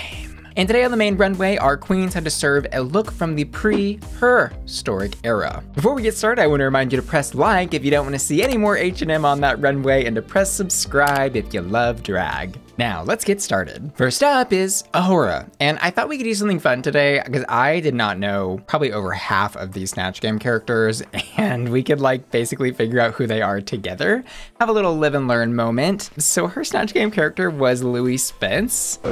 To anybody, well, I say anybody, the many millions of viewers that are watching. Actually, I think this is health and safety. There's nothing too big or too small that I won't do. The lisp. Okay, A'Whora had that down like 100%. The judges seemed to not like this performance. See, I was so confused because I actually thoroughly enjoyed it. I thought she was hilarious. But then when they called her in for like tops and bottoms, I was like, okay, cool, she's probably top 2. And then they were critiquing her like she could have been in the bottom for it. But I enjoyed like all of the little gags that A'Whora had for this character. I mean, she was completely in character from what we just saw literally the entire time. Looks spookily like him. And then also had really great little props like the reveal to that little booby bodice, the legs in the middle. I really had actually A'Whora and Bimini Bon Boulash picked out from my top 2. So I was a little shook by that. Anyways, I'm gonna give this performance a By the way, I was browsing Reddit and somebody clocked Michelle's dress here as being from H&M. And after last week's H&M fiasco, girl, Miss Mama Ru probably had a lot to say to Michelle behind the curtains. Okay, so what A'Whora did on the runway was a total gag and a half. Mama, she's so thin. She hasn't eaten in weeks, months, years. Look at that. She's giving me like Lady Gaga meets Aquaria's runway that she did for that like Evil Twin one, I believe. The makeup also with that mask has reminded me a lot of Is She Hungry? There's a lot of cool references that I think she pulled in to really pull this off. I love the bone face masks. I didn't understand the critique from the judges where they were saying like, oh, I wish there was less bones on her face so I could see more of the makeup, wah, wah, wah. I'm like, girl, you can see the makeup just fine and it looks sickening. I had zero issues with this look, except maybe like that little, you know, nude panty line out from under the waist pieces, but my God, like how can you be picky with something that looks like that? It's sickening as hell. Girl, she gave us all the vitamin D that we needed on the runway tonight. This was hot. Next up, Tayce, serving face. She was doing somebody named Jane Turner in Snatch Game, who's apparently an Australian actress. Turner has appeared in many popular Australian TV programs, namely Prisoner and a straight dramatic role, with comedy roles in sketch comedy. Okay, I would say yeah, she got the look right. That's pretty good. I was really happy with Tayce's performance. I thought she was definitely top 3 of the night. I thought it was a little understated though. Like she had some funny moments, but just didn't have me like rolling on the floor laughing. She didn't have me rafflecoptering into the stratosphere, if you know what I'm saying? But it was good. I'm gonna give this a But on the runway, Miss Tayce was giving us the voodoo priestess of our nightmares. She was looking like possessed, haunted, completely prehistoric and scary. Look at this, her makeup is wild here. I've never seen her look so beautifully frightening. Honestly, her look isn't that like, I think out of the ordinary or super crazy, but for me, it was how she sold it on the runway and the small little details that she incorporated into it, like little ringlets on the top of her scalp before it blows out into the huge afro, like the 7-inch nails. You can really see all the little like voodoo pieces kind of coming into play when you zoom in and you see the bra, it's like stitched to that, I will say a little too pedestrian looking of maybe a cardigan top, but voodoo, I think this look is hot. Yes, I do. Next up, Sister Sister is reliving her name in ways that I never would have imagined. The actresses Tia and Tamara, who were in the original sitcom Sister Sister, actually did like a movie where they were witches. And then for Snatch Game, Miss Sister Sister is giving us a Psychic Sally. Psychic Sally, I was kind of assuming is another one of those, like, I guess what Alexis Mateo did in Snatch Game, like one of those TV call-ins, or maybe like what Priyanka did in her Snatch Game. Call me now! British television and stage artist and author who claims to have psychic abilities. Morgan claims to have had a psychic experience at the age of 9 months. Girl, who remembers when they were 9 months old? And has said she saw her first ghost when she was aged 4 years? Ghosts are not real. Change my mind. Hello, Liverpool! Hello, York! Hello, Cambridge! Hello, lovely Birmingham! This woman is what I would imagine like an adult Luna Lovegood from Harry Potter would turn into. Is the surname Owen? Yeah. That's the oldest boy, love. He's here. He's right here. I would love to feel. Is his surname Owen? He's right here. He's right here. Oh, girl. I can't with all that. Sister though, I think did a good job impersonating this. I think she captured those kind of little quirky elements. And I really love the moment in Snatch Game where she got possessed midway through writing her card. I was very impressed with Sister this episode. Sister gets a hot for me, definitely deserving of her safe spot this week. On the runway, this was a very like refined sister. The only thing though was, did she copy Ahura again? Like the bone face mask. Last week it was the fries, this week it's the mask. Girl, are we gonna address it? The crystals on the teeth of the skull mask are fun. I think she did a great job with her makeup. I love the giant beehive she's wearing. We saw that before though. I wanna say maybe in that promo that they did. So I didn't quite have the exact effect on me. I think that maybe this would have had I not previously seen it. This dress also kind of looks like that Kim Kardashian Met Gala dress, but copying Aquaria and Ahura's looks and kind of mashing them all together and then throwing a beehive on top. What is going on actually? That fringe on the bottom? I hate those shoes.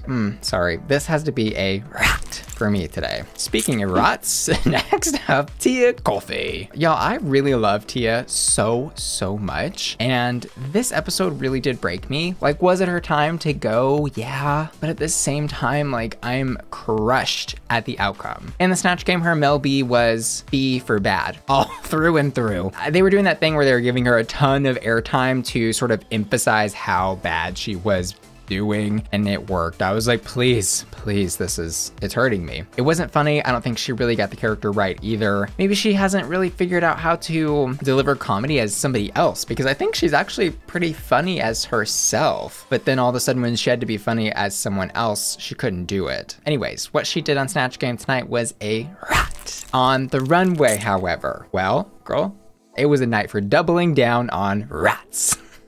This was less pterodactyl and more New York City park pigeon. I think the way the coloring on the dress is not flattering, like it emphasizes the bottom part, almost looks like blood down there. And then she's got these awkward patterns of crystals that I think are supposed to be like the wing veins on the flaps. Like, I guess if you're gonna do pterodactyl, I need like a really scary headpiece. You know, like it needs to not look like I'm going to pick up some breadcrumbs. I'm going to like rip your fucking head off is what we need to get out of this, you know? Unfortunately, Tia put some ratted milk in her tea this week. Next up, Bimini Bon Boulash Bacteria. Bimini Bon freaking killed it this week, okay? I was shook. Her Snatch Game was Katie Price. I didn't know who Katie Price was, but I was screaming laughing. Comedy is so great when there's a misdirect, and she kept doing that over and over and over. And it's also a style of humor that very much agrees with Rue. So it was smart, I think, to play to what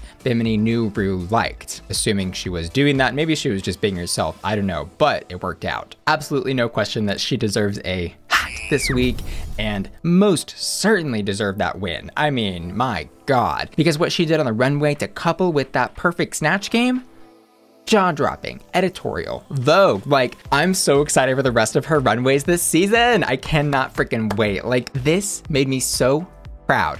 I just know Bimini came in, I think, in the beginning of the competition with not as many good looks as maybe she wanted to. But then she took that time off, got a little bit of work done, got some new outfits to amp up that fashion, and mama, she's about to slay the rest of this competition. Girl, look at her flagella, look at her flaps, her folds. This is everything. I loved her trying to like explain to the judges that she was a bacteria, and they were like, an amoeba. And she was like, no, bacteria. They were like, amoeba. It's just perfect. I have no words. Bimini Bon braided bacteria Boulash gets a hat. Next up, Lawrence Chaney. You know, the more repeater badges they have, the harder they fall. This was a great episode, I think, because we got to see Lawrence have her humbling downfall, I guess we'll say, because she has just been coasting through this competition, doing so well. Win, win, win, funny, funny, funny. And then this episode, of course, the comedy queen, well, she stumbles and falls on the comedy challenge. That character that she did in Snatch Game, I don't know what that was. The name was Miriam Margles. I don't have an English degree. She looks like the plant lady from Harry Potter. Is that the actress that does that? Is that her? The one with the screaming plant? What is she called? Oh my God, it is Professor Sprout. Ah! Okay. The Age of Innocence and was cast in the role of Professor Sprout in the Harry Potter film series. Wow, my mind for clocking that. I'm so smart.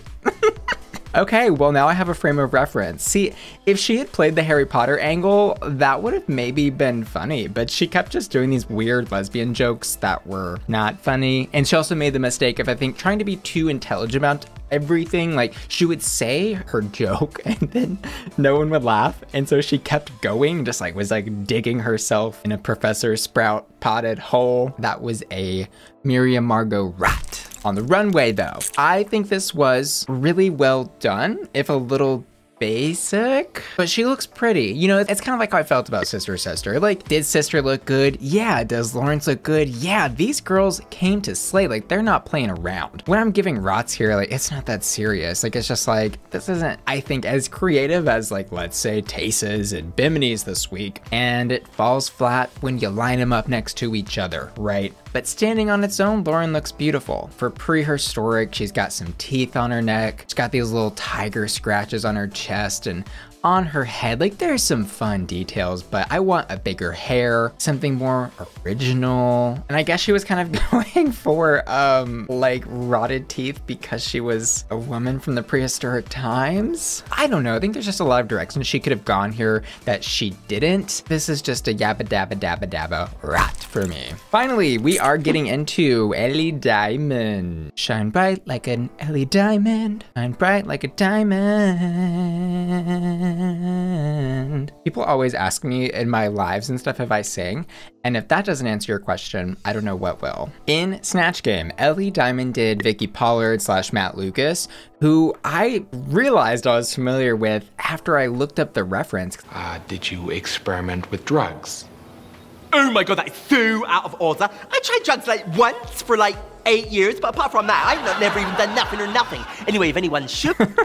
She kind of really missed the mark. Like, she had some of the characterizations down, like some of the fast talking and like that sort of like bad baby attitude that this character has. But overall, I don't think I laughed a single time. Like, she was mostly just like in character, not being funny. I did have her in like my bottom 3, which, you know, translated, I guess, to safe here. But Ellie Diamond's, this was a rot. It just wasn't funny. As for what she did on the runway, was it a bam bam or a bam don't? Sometimes Ellie really just, I mean, hits the nail on the head, and I love everything about what she did. I think she showed a lot of effort here, but it doesn't live up to, like, let's say Tayce's look. You put these next to each other because at the end of the day, they were kind of going for a similar thing here. I really would love to have seen Ellie do something different with the shoes here, because I think those giant thigh-high black like hooker boots don't really do a lot for this look, on top of having that black bodice with the corset sticking out from that, I think, like, haphazardly put together skirt. I just want a little more attention to detail on the bottom half, because actually I think chest up with the hair and the makeup,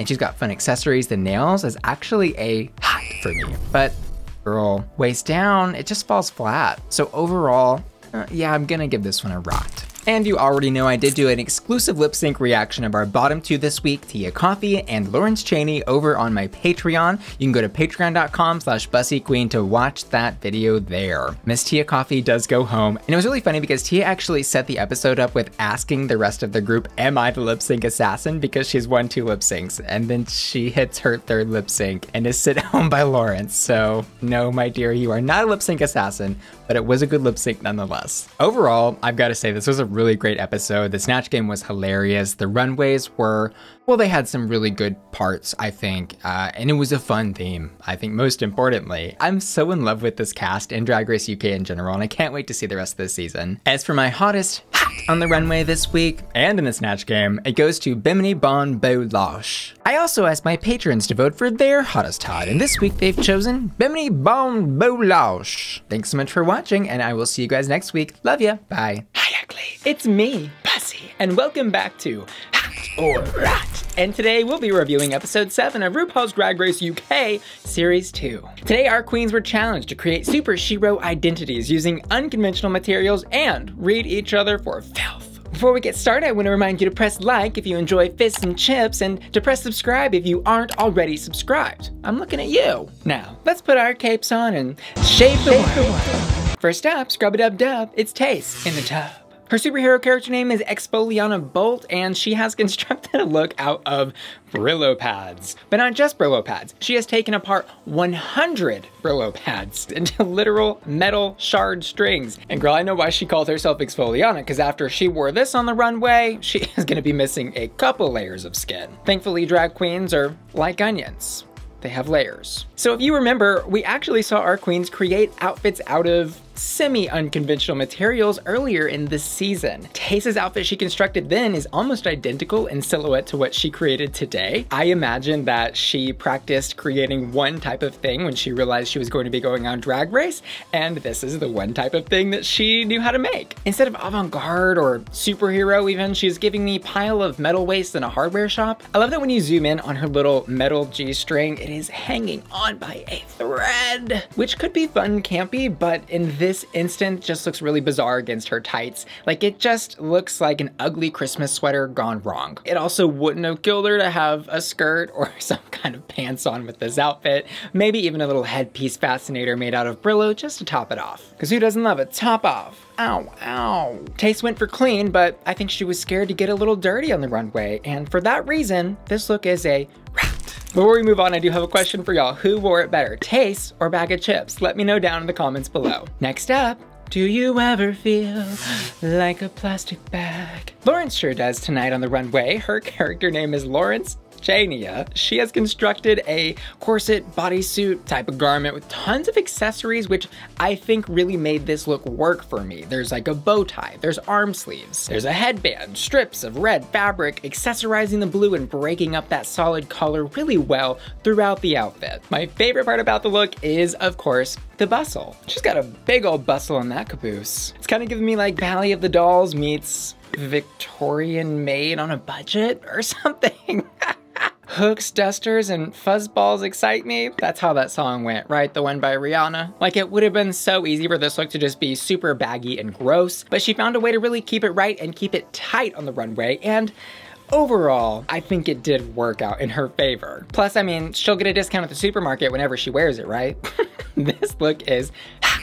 Next up, she is blue, da-ba-dee-da-ba-da. The theme of the night for my puns is apparently music, so just be ready for all of those. It's Ahura as COVID-19. This look, of all of them, I think was truly the only one that actually gave me super shero vibes. Like, I'm not sure if I misunderstood the assignment or if the queens just didn't pull through, but she at least has a cape, that big blown out kind of comic book superhero style hair. It's very classic, but also fresh. I love that she borrowed from Sister with that blue glitter face and the red lips. I'm not sure if that was like an intentional little petty move on her part to get back at Sister for stealing her fries on that runway 2 weeks ago or not. It's also very Lady Gaga, and I love the little like velociraptor moment she had when she walked out on the runway, put her elbows out, and was like, bam! That was the moment that I knew she was gonna win this whole episode, because that was show-stopping. And for Super Shero, like, you need something show-stopping. My only critique on the look, I was just a little confused why she had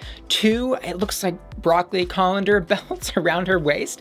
I think one would have been sufficient here, because the two is more distracting than I think it is effective. That said, this look really saved the day. It's hot. Next up, release the Bimini Bing Bang Bong Boulash Beast. Her character is Dr. Isabella Blows a lot. Again, I'm not really sure that the superhero thing translated on anyone besides Ahura tonight, but that's okay. This look also isn't great. It's a shower curtain deconstructed gown with more arm sleeves. Trend alert, arm sleeves on all of the girls tonight. I don't know if someone started that and everyone was copying, but girl, we've got a sister moment happening on the runway. She was going for that intentionally messy punk Vogue runway kind of thing, that very Vivienne Westwood middle finger to fashion kind of vibe, but I think she really tried to do a little bit too much and the details of it were not finished enough to fully meet the requirements of that. Like the fringe on her cuffs look messy. The red material that is sewn throughout the shower curtain gown is also very distracting instead of additive. And then she's got plungers on her butt cheek. I was like, girl, what are those for? Plunger? I hardly know her.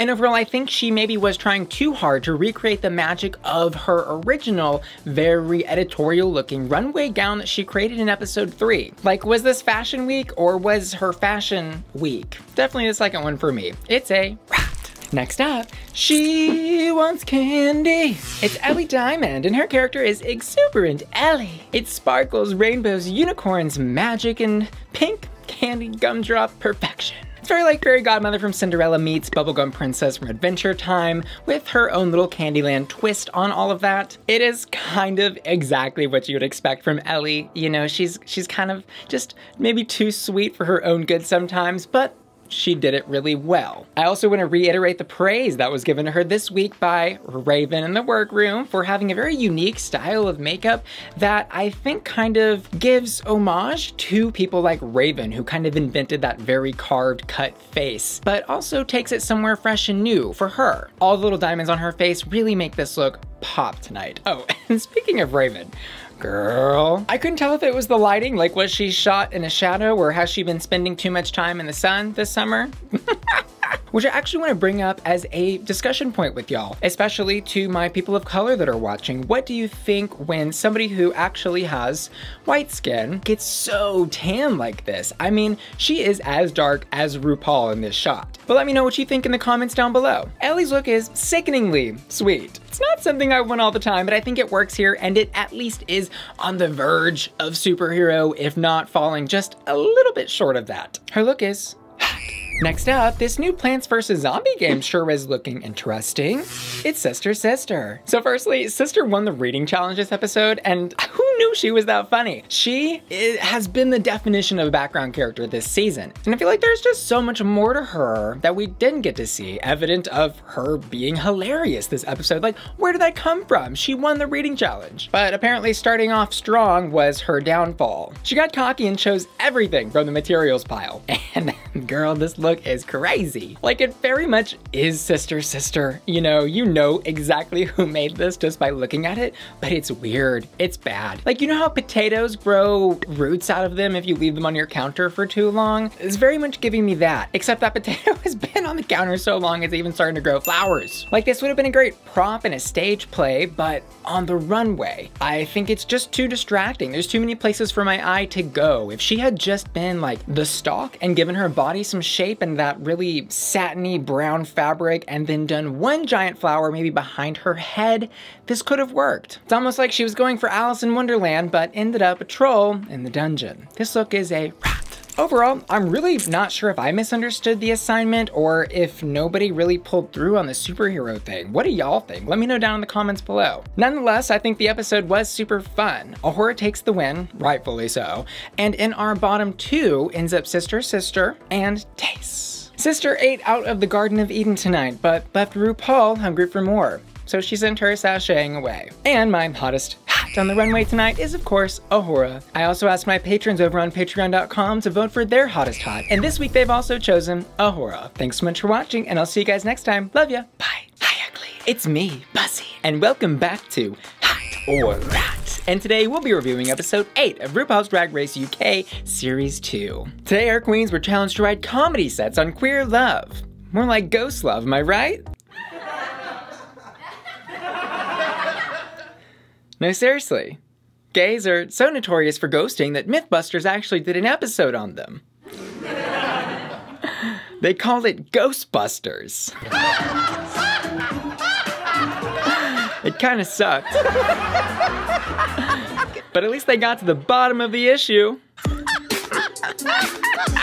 And on the main stage, the runway category was Stoned on the Runway. Before we get started, I want to remind you to click like if you want to help me find love, and to press subscribe if you want to press subscribe. I also want to let you know that my channel is made possible by my generous patrons over on patreon.com/BussyQueen, who get exclusive member benefits like early access to my videos, weekly lip sync reaction videos, access to the Bussy Queen Discord server, their names and credits and personal shoutouts, and more. For just a few pounds a month, my patrons help me afford things like production equipment, makeup, hair, food, and rent. So what are you waiting for? Click the link in the description of this video to join my Patreon family today at patreon.com/BussyQueen. Now, let's break some hearts. First up, it's everyone's favorite A'Whora. On the main stage, A'Whora is so stoned, she can barely breathe. But thankfully, she's brought her drip bag and her oxygen tank with her. She actually calls this thing her drip stand, which I'm assuming must be UK slang for IV bag and stand. And I'm really glad she said that, because I was actually confused why she had this at all until she said the word drip. And then I connected like drip with dripping in diamonds, and she's, you know, dripping diamond juice into her body to become a diamond. Overall, I think she looks really pretty. It's not the most unique thing in the world. It's Gaga, Britney, Beyonce, Rihanna, mixed with a little bit of Violet Chachki. She maybe could have done something a bit more original, but I think the execution was well done. I particularly loved those blonde finger waves and that crazy bird's nest on the top of her head. If I were gonna change just a few small things, I maybe would have liked to have seen a bigger bust or maybe a slightly larger hip, just to really balance out that silhouette and give it a little more va-va-voom. I also don't think it would have hurt to put a few more stones here, especially to cover up some of those Nude Illusion fabric pieces on her legs. Cause too much Nude Illusion fabric kind of takes me out of the Nude Illusion. You know, I really am just being picky here because we're in the top 5 and I'm looking to be gagged, bound, and chained. This is a gag and a bound, but maybe not all the way to a chained. And at the end of the day, mama, I'd be lucky to look that gorgeous. VVS's have never looked sicker. This look is hot. Unfortunately, A'Whora's raunchy comedy set wasn't necessarily what the judges were looking for. I kind of agree with them. It maybe wasn't the funniest thing in the world, but I think maybe they critiqued her wrongly. I mean, she was giving a comedy set to an audience of blow-up dolls and a show host who makes f***ing jokes every episode. So it's not exactly like she was too far off of home base, but her timing could have used a bit of improvement, and overall, I think the set was indeed a rat. And it's a shame because she looked damn gorgeous in that outfit too. Next up, turns out UK Sweetheart has a dark side. It's always the nice ones, isn't it? It's Ellie Diamond. This runway was kind of meant for Ellie. Stoned on the runway, Ellie Diamond, and I think because I was expecting so much from her, this was a bit of a letdown for me. I mean, firstly, yeah, she looks pretty. That's a given. She's always cute and fun and bubbly. But was it conceptual? Was it top 5 runway?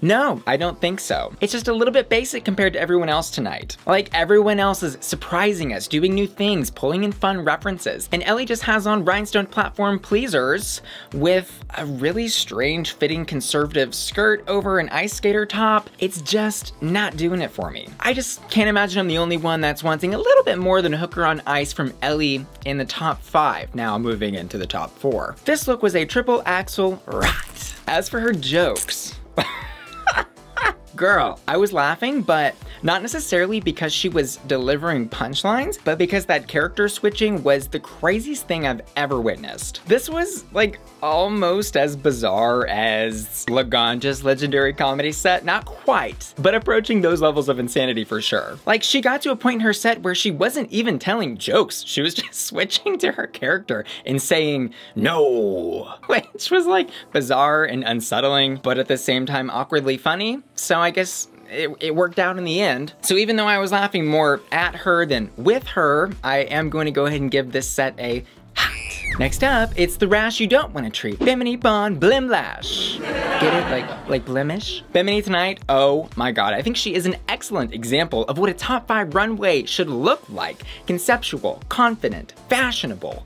Ugh. I just want to remind y'all really quick, this is the same person who wore that really crazily, haphazardly fitting sports uniform on the very first runway. This is the very same one. Bimini has not only showed us that she is so much more than that, but has the capability to learn, improve, and keep surprising us consistently. And while the ugly beauty queen concept isn't the most original thing in the world, right? We've seen this back with Miss Cracker on All Stars 5, Gigi Good, and even as far back as Trixie and Pearl's twin runway. But we've we've never seen it taken to this editorial place that Bimini has gone to here. She's giving me allergic reaction, prepubescent David Bowie realness meets London grunge street fashion. It's so, so beautiful, but ugly. And I'm just really loving how the hives and blemishes make up an actual pattern on the fabric. Like the back of the coat, it's almost like cow print, but you realize it's blemish print. Hives have never looked better. This look is spot. I mean, hot. In the comedy set, Bims was clearly the most confident, consistent, and funny of the group. Her set wasn't perfect, but I think she was an excellent example of making the best of what you're given. I mean, given the circumstances, she did phenomenally. Her performance was hot, and that's not a joke, just a fact. Next up, Minor. I hardly know her. It's Lawrence Chaney. She's the pink pussy crystal of your nightmares or your daydreams. I won't judge you. I really love the meteorite space vibes that she's giving. Maybe she's from some extraterrestrial planet full of gay, campy drag queens. I don't know. It's also kind of reminding me a little bit of Lumpy Space Princess from Adventure Time. I think it's so great because it's different and unexpected from someone like Lawrence to come out like this. It's that kind of like theatrical stage play high fashion. You know, it's kept campy. And I love that it looks like she's spending a lot of time on her knees. Check them out, they're extra stoned. For her pleasure. Lawrence looks perfect in pink. This look is hot. However, in the comedy challenge, I think Lawrence really struggled to shine here. Lawrence's set was difficult for me to watch, particularly in the second half, because she went from funny punchlines to telling this bizarre story about coming out to her parents, which like finally ended in a joke, but it just was way too long-winded. It was kind of like what she did in the Snatch Game with that Harry Potter character lady, where she just kept talking and word vomiting, and it just wasn't funny. With this performance, I did not fall in love. It was a rat. Honestly, I think she definitely could have been in the bottom 2 for this, but we all know the judges love her way too much to put her in the bottom for that. Next up, the girl on fire. It's how she stays stoned. She's always lit. It's Tayce. I love the unique concept of that Mugler-esque meets Monet exchange in a very good way. Metallic bodysuit armor turning into flames on the breastplate. It's really pretty, and the dripping little crystals, an excellent touch. I also really love this hair on Tayce, so fresh for her. Thank you for not doing another 60-inch wig. She just looks really, really powerful. She is the StarCraft spaceship leader of the fleet of drag queens looking to harvest the crystals of all the extraterrestrial planets. It's also a bit Sindel from Mortal Kombat. Y'all know I love to bring everything back to that stupid game, but you know what? It's what I love. She looks gorgeous from head to stone. This look is hot. In the comedy challenge, I think she was actually one of the most consistent performers of the night. I think maybe the last third of her performance kind of was verging into unfunny territory, and she failed to deliver as hard as she could have on that beans and toast bit, but overall, I was laughing, and she looked confident and sure of herself when she was telling her jokes. And if she had have elaborated on some of those stories and told some of those jokes that she said she was saving for later, I think she could have won this challenge. This may surprise you, but I actually am going to give her comedy set a hot. That's a hot for beans and a hot for toast. Overall, this challenge was a bold one to do for the show. I think I would not wish a comedy set challenge to an audience of blow-up dolls to even my worst enemy. That is the worst way to do comedy. Anyways, to no one's surprise, Bimini does take the win this week. Absolutely deserves it. And this really is turning into Bimini's drag race. The other girls need to be looking at her and saying like, what is she doing? How can I do that? Because Bimini's just gonna leave them in the f***ing dust if they don't. And my hottest hot on the runway tonight goes to Bimoni Bon Boulash. I also ask my patrons every single week to vote for their hottest hot, and this week they've also chosen Bimoni Bon Boulash. I'd also love to know what you thought about tonight's episode. Who was your hottest hot, and was the bottom 2 correct? Did Ahura go home too soon? I think she might have. It always feels like just when I'm starting to really fall in love with a character on Drag Race, they get eliminated. Thanks so much for watching, and I'll see y'all next week. Love ya. Bye. Bye, ugly. It's me, Bussy, and welcome back to Hot or Rat. And today we'll be reviewing episode 9 of RuPaul's Drag Race UK Series 2. And we'll also be using half. to determine each queen's competitive score so far to see if we can determine who should take the crown in the finale. I'll be using a scoring system which awards points across the season on a per episode basis as follows. 5 points for a win, 4 for a high placement, 3 for placing safe, 2 for placing low, and then 1 point for landing the bottom 2 and surviving your lip sync. In the main challenge, our queens starred in the BBC's newest soap opera, Beast Enders. Girl, are they gonna pay Alyssa Edwards those royalties or what? And the runway category was Panto Dames, a character archetype rooted in pantomimes, which by the way is a form of interactive stage comedy. It's a theatrical play that's super popular over in the UK and originated all the way back in the 16th century. And the crazy thing is, you won't believe this, there are boys in these little pantomime things that dress like girls, and girls that dress like boys. And the sicker thing is that millions of families across the UK enjoy this cross-dressing cultural satanic phenomenon every single year. Can you imagine? And the Panto Dame is a very specific character in a pantomime played by a man, typically in the role of like the mother of the hero, who is a boy character played by a girl. Who knew that the UK has been destroying gender norms since the 16th century? Now, without any further ado, let's break a leg. First up is Tayce, and if you believe in fairies, then this look is for you. Tayce is giving me furry godmother. Like if I was gonna have a fursona, this is what I would want it to look like. I'm not really sure what the inspiration behind the furry boa tail pieces were, but they ended up working out really well. There's tons of movement in this look, which would work really well for a stage performance intended to entertain families of all ages. It's over the top, glamorous, beautiful, crazy. And most importantly, Tayce looks gorgeous. Maybe the most gorgeous that we have ever seen her in this competition. However, is she Panto Dame? Well, my sources say she may not be, but that she is playing a character which can be found in a pantomime, Panto Fairy. Think of like Tinkerbell or Fairy Godmother. So it very much was in the wheelhouse of Panto, it just wasn't specifically what the runway asked for. If you're willing to excuse that little slip up, however, I think you'll find that bippity boppity blue, this look is hot.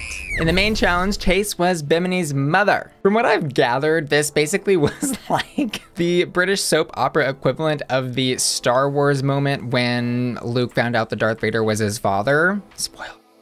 And then here's the original EastEnders scene for your comparison reference. You can't tell me what to do, you ain't my mother! Yes, I am! And Alti, I actually thought Tayce and Bimini had the two best performances of the night. They were also at least the two characters that I could follow, not being privy to this East Siders soap opera drama thing or knowing any of the pop culture behind it. So that may be affecting my judgment, but let me know what you thought in the comments down below. But for me personally, I think Tayce's performance was hot. And now for the question on everyone's mind tonight. Will she take the crown? Probably not. Not trying to be shady, I really love Tayce. She was such an excellent performer in this competition, but really failed to secure those wins in the same way that Bimini and Lawrence did. You could say her performance has been a bit rocky across the competition. Rocky bottom, too.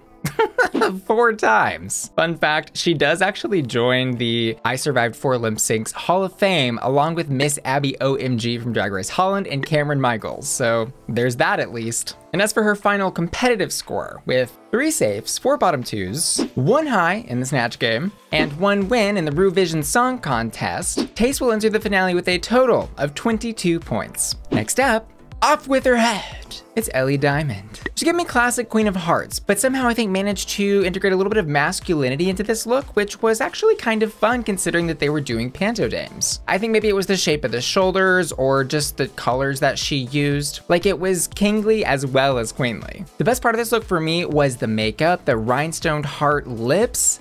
Were beautiful. However, we have seen this skirt cut, or at least a very similar variation of this skirt cut for like the past 5 weeks on the runway from Ellie. And the outfit looks good, like that's not really the problem. It's just the variation across the looks for me isn't there. I would love to have seen her jump outside of her box. And for this specific runway, this would have been the time to do it. She could have gone way over the top with this. I mean, look at some of the Panto Dame looks that you see on Google. Huge long skirt tails, big headpieces. I mean, she had a lot of options, but ultimately played it safe. That said, we've got to give her credit where credit is due. Everything you see, Ellie made it, and that deserves a special type of accolades across the entire season, so props to you, mama. So, considered on its own, I do think this look is magical. I'm gonna give this a soft hot. In Beast Enders. This was one of the characters I really didn't understand along with Lawrence's. It was well acted though, I don't think you can say it wasn't. Ellie actually quite surprised me with how she played the character. However, it wasn't funny in the way that, let's say, Tayce and Bimini's were. I think they had better chemistry as scene partners, whereas Ellie and Lawrence almost kind of clashed, which wasn't enjoyable for me personally. But I'm gonna give Ellie's standalone performance a hot. Across the competition, Ellie is our only queen in the final four with no wins. Bless her heart, but she did have 3 high placements in Queen of Your Hometown, The Rusical, and Super Sheroes. 4 safe placements, 1 low, and her very first lip sync this episode, which she survived along with Tayce. Ellie Diamond will enter the finale with 27 points, 5 more than Tayce. Before we go any further, I want to say thank you so much to my generous patrons that make my channel possible. Seriously, I would not be here without them. They help support me for just a couple pounds a month over on patreon.com/BussyQueen and help me to afford things like studio equipment, rent, food, random living expenses, drag makeup, wigs, etc., etc. And in return, they get exclusive member benefits like early access to my videos, access to lip sync reaction videos, my deleted video archive, access to the Bussy Queen Discord server, and more. Click the link in the description of this video to join my Patreon family today. Now, let's get back to it. Next up, did somebody say 13 inches? Sounds perfect. It's Lawrence Chaney. She's giving me Valentina deconstructed drag runway, but make it ridiculously goofy and campy. This is a very fun look. I would even say one of Lawrence's best looks across the season. I mean, how can you not love a sewing machine? Headpiece, mama, that's iconic. I also love the needles on the arm sleeves and that measuring tape belt that comes to a bow in the back. I wonder if she borrowed some tape from Patty Pam Pam to create that. It's camp, it's high drag, it's Lawrence Chaney. She comes to the end of the runway, lifts up the top part of her dress and shows us the words in the back of her bloomers that say, "He's behind you." This one, I had to do further research into pantomime. Evidently is something that the audience shouts at the hero during the performances when the villain is like sneaking up on them. Lawrence's look tonight left me in stitches. This look is hot. And in Beast. Enders, take a shot every time I say beast. Don't do that, you'll be drunk. Unless you wanna be, then do it. Lawrence yelled a lot. And I'm not sure if that was like a demand of the character or if she chose to yell because she wanted to yell. But it was entertaining. She was a great actress. The judges were right. Everyone was so amazing in their roles and the differences between them were small. Like, this really is an excellent top 4 and they play the challenge well. I'm gonna give Lawrence's performance a hot. And speaking of beasts, Lawrence has been a beast in this competition. She's got 3 wins, only 1 less than Bimini, for Who Were It Best, the daytime show Morning Glory, and the Ruvision Song Contest. 3 high placements, 2 low placements, and 1 lip sync for Snatch Game in which she sent home Tia Kofi. She'll enter the finale with a total of 32 points, 5 more than Ellie. Lawrence has been a really interesting queen to watch this season because she started off so strong and then kind of had the reverse trajectory that Bimini had, because Lawrence's break between like that little COVID thing that they had, she came back and I don't know, almost like got a little defeated or too in her head about the whole competition. She probably honestly was nervous to live up to the expectation of how well she did in the beginning when she came back. It was also strange to watch somebody so funny struggle to be funny on command, which I know can be very difficult and that is its own learned skill, but strange to watch nonetheless. So depending on what happens in the finale, what they're asked to actually do, there's a strong possibility that she could win. And finally, the name in everybody's mouth, Bimoni Bon Boulash. Firstly, are you joking? This look is so awesome. She's giving me rock and roll, gender neutral, yellow accent colors, baby doll, Raggedy Ann realness. And I love that Bimini wasn't afraid to get a little ugly with her makeup tonight. Hi, ugly. This look absolutely has more than enough camp, I think, to fit into the realm of Panto Dame, so she was definitely in the correct category of the pantomime world. She looks runway ready, like she does every time. I'm sorry, my love for Bimini is overpowering my ability to make this video. So Bimini actually has the same gag that Lawrence has on her bloomers, but when she lifts up her dress, it says, "It's right behind you." I think that was done intentionally to change the he to an it's for like a gender neutral message. Like, how iconic are you that you like take a phrase from the 16th century and totally liberalize it? This is the baby doll that the liberals want. This look is hot in, are you ready? Beast Enders. No surprise here, Bimini is the main character. No, not just of Beastenders, but of the entire Drag Race UK Season 2. She's the main character. For the past few episodes, really, I mean, since they came back from their COVID break, my eyes have been glued to the screen waiting to see what Bimini is going to do. Something about that break refreshed her. She came back with a whole new wardrobe and a little bit of filler. And completely dominated the competition. Bimini's performance in Beast Enders was so good that I would Bimini Bon binge watch, say that 5 times fast, as soap operas starring them any day. This performance was hot, but there comes a time when grades are due and we must look at the scorecard. Was Bimini's full of bees, perhaps? Let's not forget that Bimini actually lip-synced in the very first episode. Can you imagine if she had gone home then? Like, we would have missed out on one of the best Drag Race contenders that we have had in the history of the show. Not just UK, but like RuPaul's Drag Race, period. But besides that little slip up at the Bimini Bon beginning, she'll be entering the finale with 4 wins for the Ruvision Song Contest, the Snatch Game, the Stand-Up Comedy Challenge, and today's Beast Enders Soap Opera Challenge. She also has 2 high placements and 2 safe placements for a grand total of 35 points. Yes, my germs and worms. She has the most points out of all 4 of them. 13 more than Tayce, who is trailing behind in 4th, and 3 more than Lawrence, who's right behind them. Between me and you, I really don't see any outcome of this season of Drag Race that does not end with Bimini Bon winning. Like, you can use math, common sense, fangirling, whatever you want, and I think you will come to the conclusion that Bimini should take the crown. Anyways, Bimini Bon, best of luck to you. The bottom 2 for this episode were, as we mentioned earlier, Ellie Diamond and Tayce. And before I tell you my hottest of this runway, I want to remind you to click like if you're a beast and to press subscribe if you're a beast. My hottest hot goes to Bimoni Bon Boulash. I also asked my patrons to vote for their hottest hot, and they've chosen Bimoni Bon Boulash. See you next time. Love ya. Bye. Hi, ugly. It's me, Busted Queef, and welcome back to Hot or Rat. And today we'll be reviewing the finale of RuPaul's Drag Race UK Series 2. The entire stunning cast walked the runway one last time, and the top 3 lip-synced for the crown. 3 tops in 1 room? I must be dreaming. I'll be breaking everyone's runways down for you and letting you know what I really thought about that coronation at the end of today's video. Coronator, I hardly know her. First on the runway is Little Red Riding Hood, and she's all grown up. It's Cherry Valentine. Cherry is in a drop-dead gorgeous red sequence gown. I love this look so much because it is branded. You know exactly who this is hitting the runway, and it really just shows a sense of polish and finesse. It's the perfect capstone to Cherry's time on Drag Race. Well, what little of it there was. Cherry is somebody who really has their brand down. Sparkle, gore, and glamour. She would do well on like Dragula, I think. I just want to remind you some of Cherry's best looks were actually off the runway. Her 3 promos leading up into this season had me gagged, bound, and chained. I was like, oh, she's gonna win bringing all that stuff to RuPaul's Drag Race. I was wrong, but it was love at first sight. This look is hot. Next up, another queen who knows her brand. Simple, elegant, fashionable, Asttina Mandella.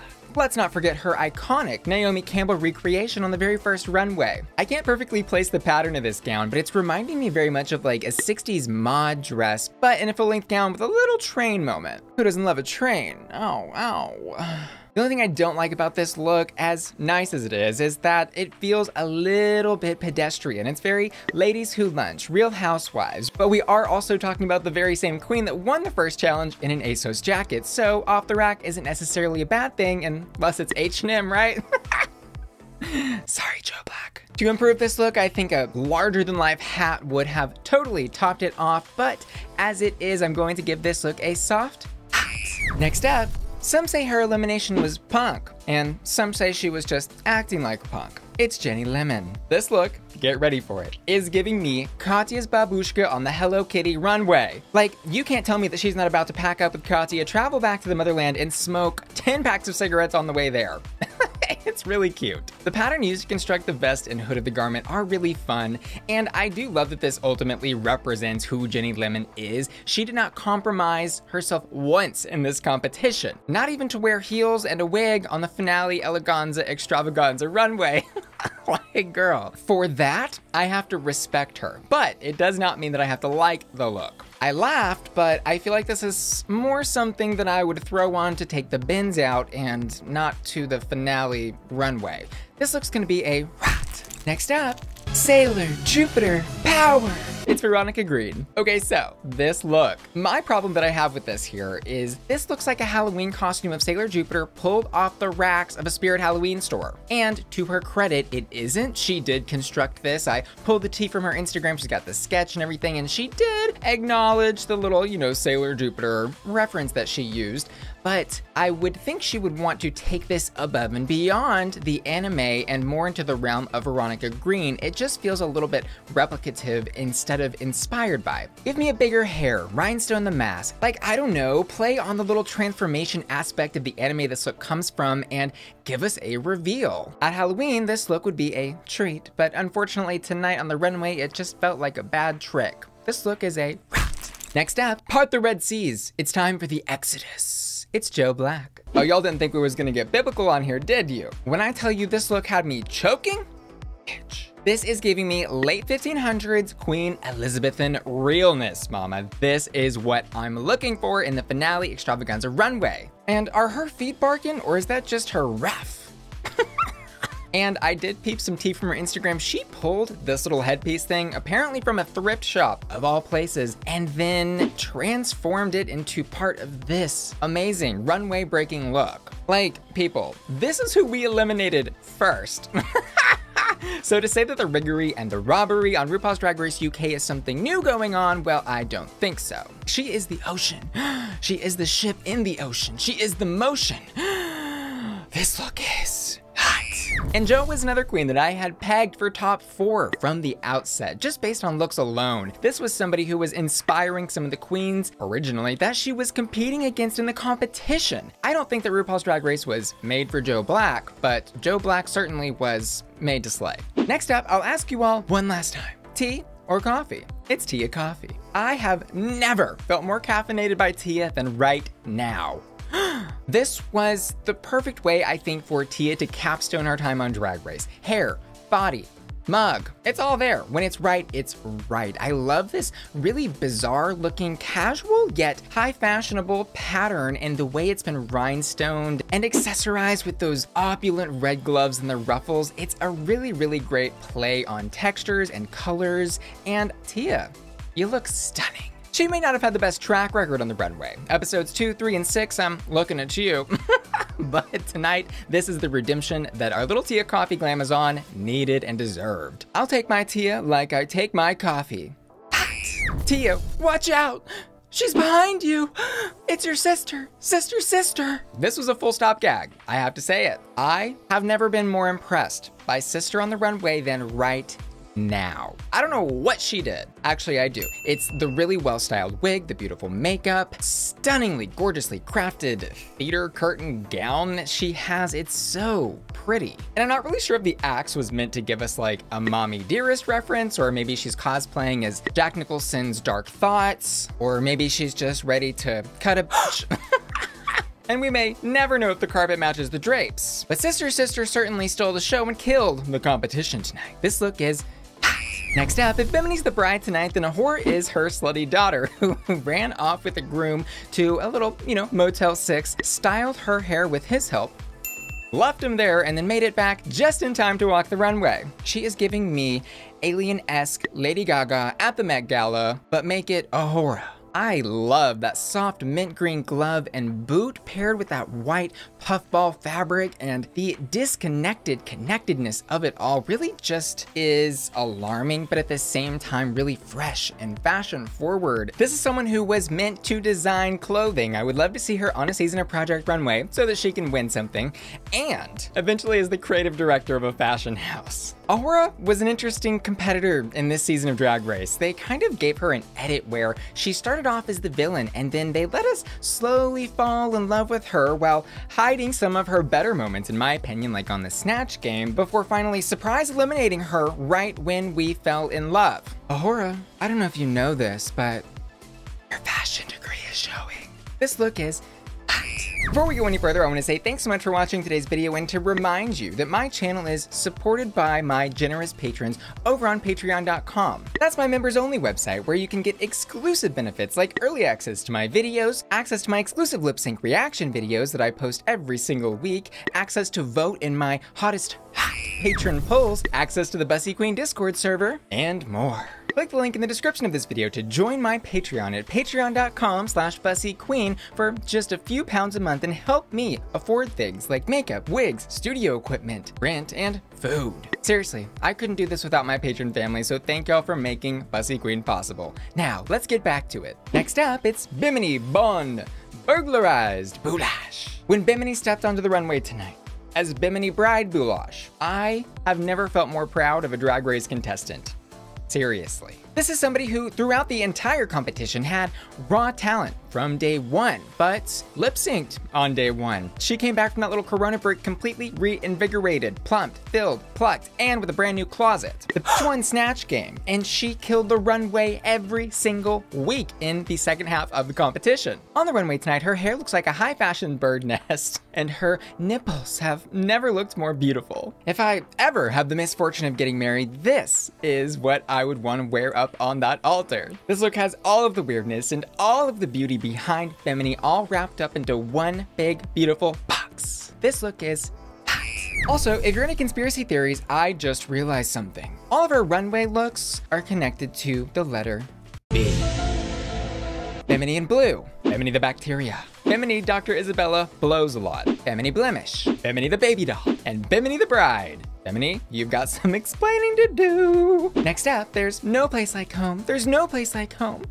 It's Ellie Diamond. She's giving us a Glinda the Good Witch baby doll-esque inspired fantasy. Ellie on the runway tonight is a really great example of using a reference to create a unique look in your own flavor without directly replicating a costume. She looks gorgeous, and I was so excited because she finally gave us a skirt on a dress that went below her calves.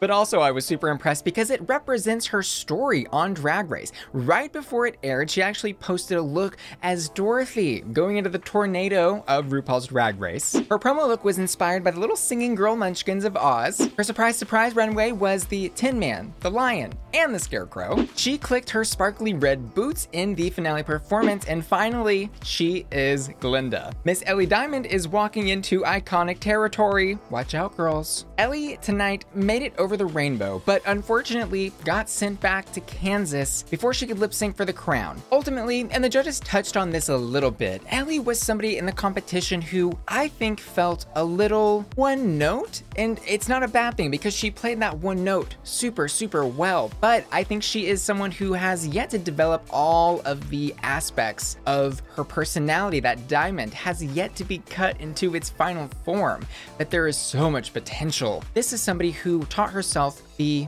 art and craft of drag after working in a drive-thru, going through homelessness, and finally competing on RuPaul's Drag Race. I couldn't be more proud of her, and I'm excited to see what she does with her career in the future. And remember, Ellie, only bad witches like me are ugly. This look is hot. Next up, they say to dress for the job you want, and Lawrence is ready to host the pit stop. Okay, firstly, congratulations to our newly crowned queen of RuPaul's Drag Race UK, Lawrence Chaney.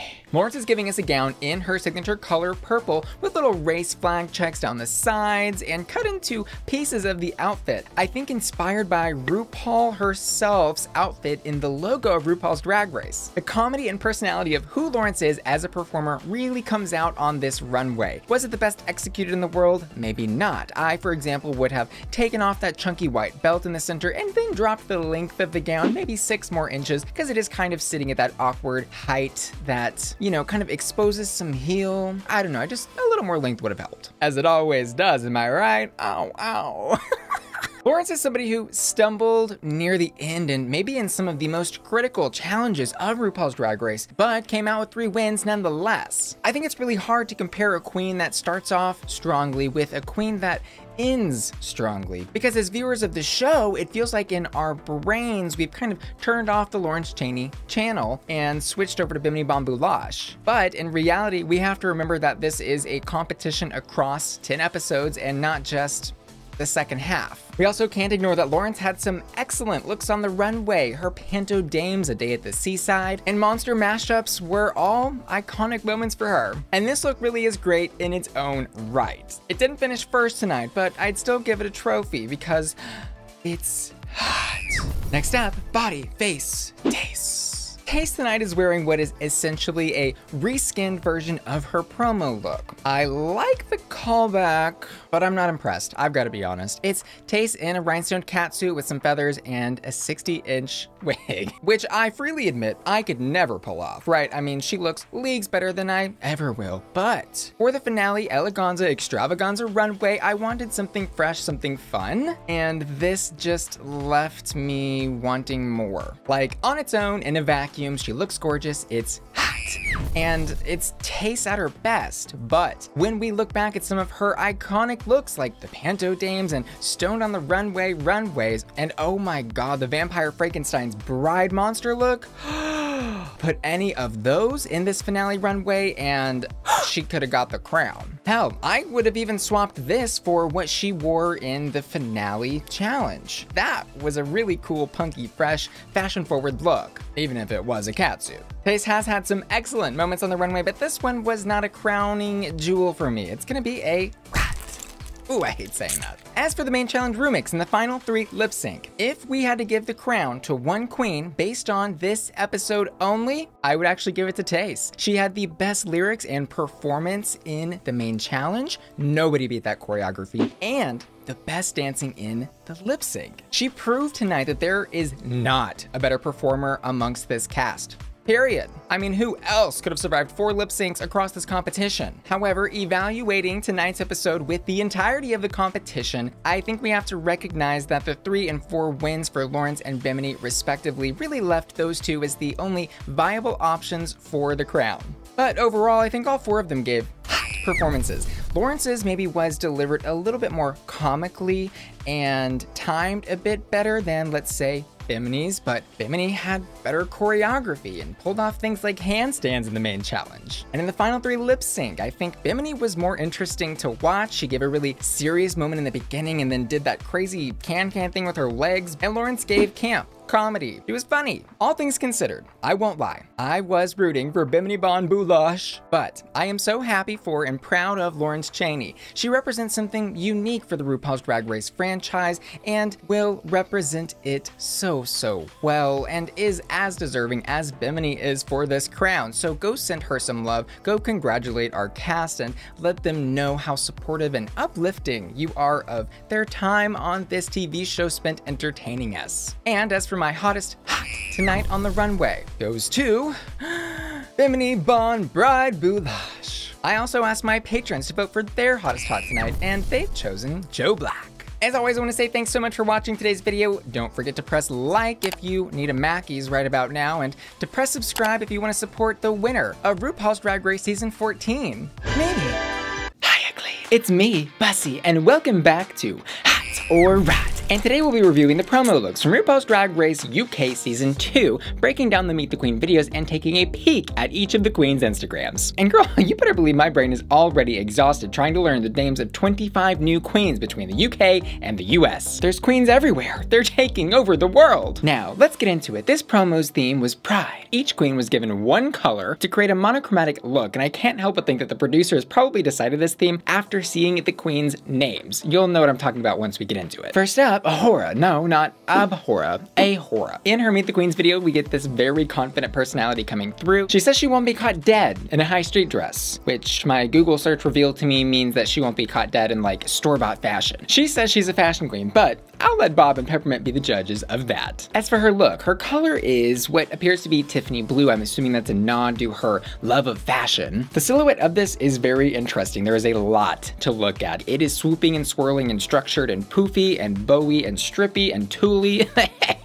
It literally has everything from the runway in one dress, which could have been a total disaster, but I think it really actually all came together quite well. She almost looks like an avant-garde Fabergé egg of sorts. After seeing this look, I immediately decided I wanted some more of Ahura. This look is hot. Over on the gram. We see Miss Ahura out of drag, and we see that plastic surgery in full effect. Wow. He looks like a Ken doll. And on Ahura's Instagram, we also see some more jaw-dropping, beautiful drag looks, some pinup stuff. She is fashion. She is the moment. This is gonna be a queen to look at every single runway. I can tell she's going to bring it. Let your hair brown. I mean down. For this next look, it's Asttina Mandella. Of course, given the brown color to create her look, hence the pun. Asttina tells us, even though she didn't need to, just looking at that body, oh my God, that she is a trained dancer. She says she's even danced for Kanye West. She's from London and says she's a streetwear fashion queen. As for her look, I have mixed feelings. This is definitely something you could dance in, and I see the appeal for her type of drag to wear something like this. But also, this is the promo of RuPaul's Drag Race. Don't we want to do something a little more opulent, something a little bit crazier? If we're going to be teasing this sort of Anakin Skywalker Jedi fantasy, I'm gonna need you to take it just a little bit further, because we have this really fabulous hood that does evoke that, and actually that is my favorite part of the outfit. I think that is hot. But the rest of it is literally just this like 3-inch short skirt and some darker brown or almost black boots that really don't even match the rest of the look. The force was not with Asttina in this look, and it did not bring the house brown. It's going to be a rat. Over on the Instagram, Asttina, gorgeous naturally. I mean, as a boy, in drag, in boy drag, and the body. Girl, I can't be mad at a body like that. Next up, bippity boppity boo. It's Bimini Bon Boulash. What is that name? What is a Bon Boulash? Can someone please let me know what the hell that is? She says she is East London's bindiest. She sounds like that London accent that Americans make fun of, that kind of like, please sir, can I have some more kind of thing. Her personality, wild. Kooky and relatable though. Very interesting person, fun to watch. I think is gonna have a lot of fun confessionals. Also, those cheekbones are absolutely insane. Are those real? My God. I was like, oh, she's gonna give Kimora Black a run for her money with those, god damn. As for the look, she kind of reminds me of like a Betty Spaghetti kind of fantasy in drag. She calls this a Tudor Minx fantasy mashup. The Tudor part being that little headpiece and the hair, and my God, she must have 5 wigs on. I love the different textures and shades of hot pink that she has incorporated throughout this look. That darker, silky, flowy cape right next to that really, really structured corset that goes all the way up to her breast. This look is indeed hot pink. Over on the Instagram, we see more of the avant-garde side of Bimini coming out. My God, the out of drag look. That is a look. My precious. Now that I'm seeing how plumped those lips are out of drag, I'm definitely thinking that Bimini's had those cheekbones plumped as well. Those cannot be natural. But wow, some of the drag looks are jaw-dropping. Very high fashion. I could see her doing like some Vogue spreads that would go over very, very well. Next up, conjunctivitis has never looked better. It's Cherry Valentine. The producer said, how red can your outfit be? She said, yes.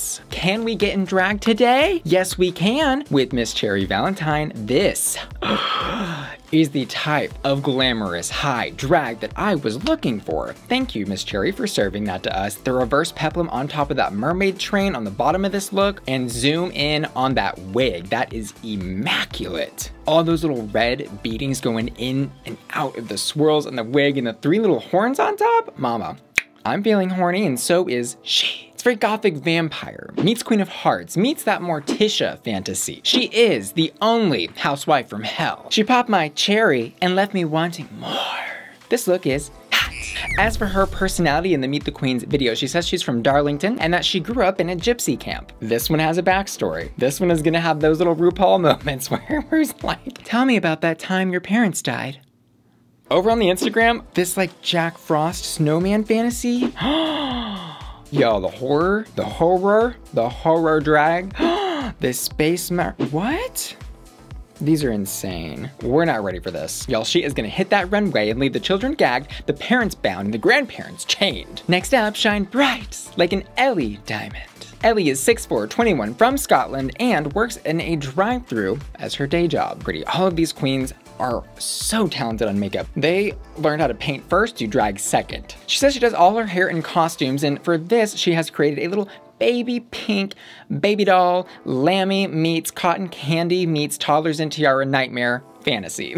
Everything about this look is soft, pretty, and sweet, but I'm getting this like sinister vibe from it as well. Something about it is very much like she wants to throw me a tea party, but then she's gonna put some like sleeping powder in the teacup, and then when I wake up, she's wearing my face on hers. Just a vibe, but I could be wrong.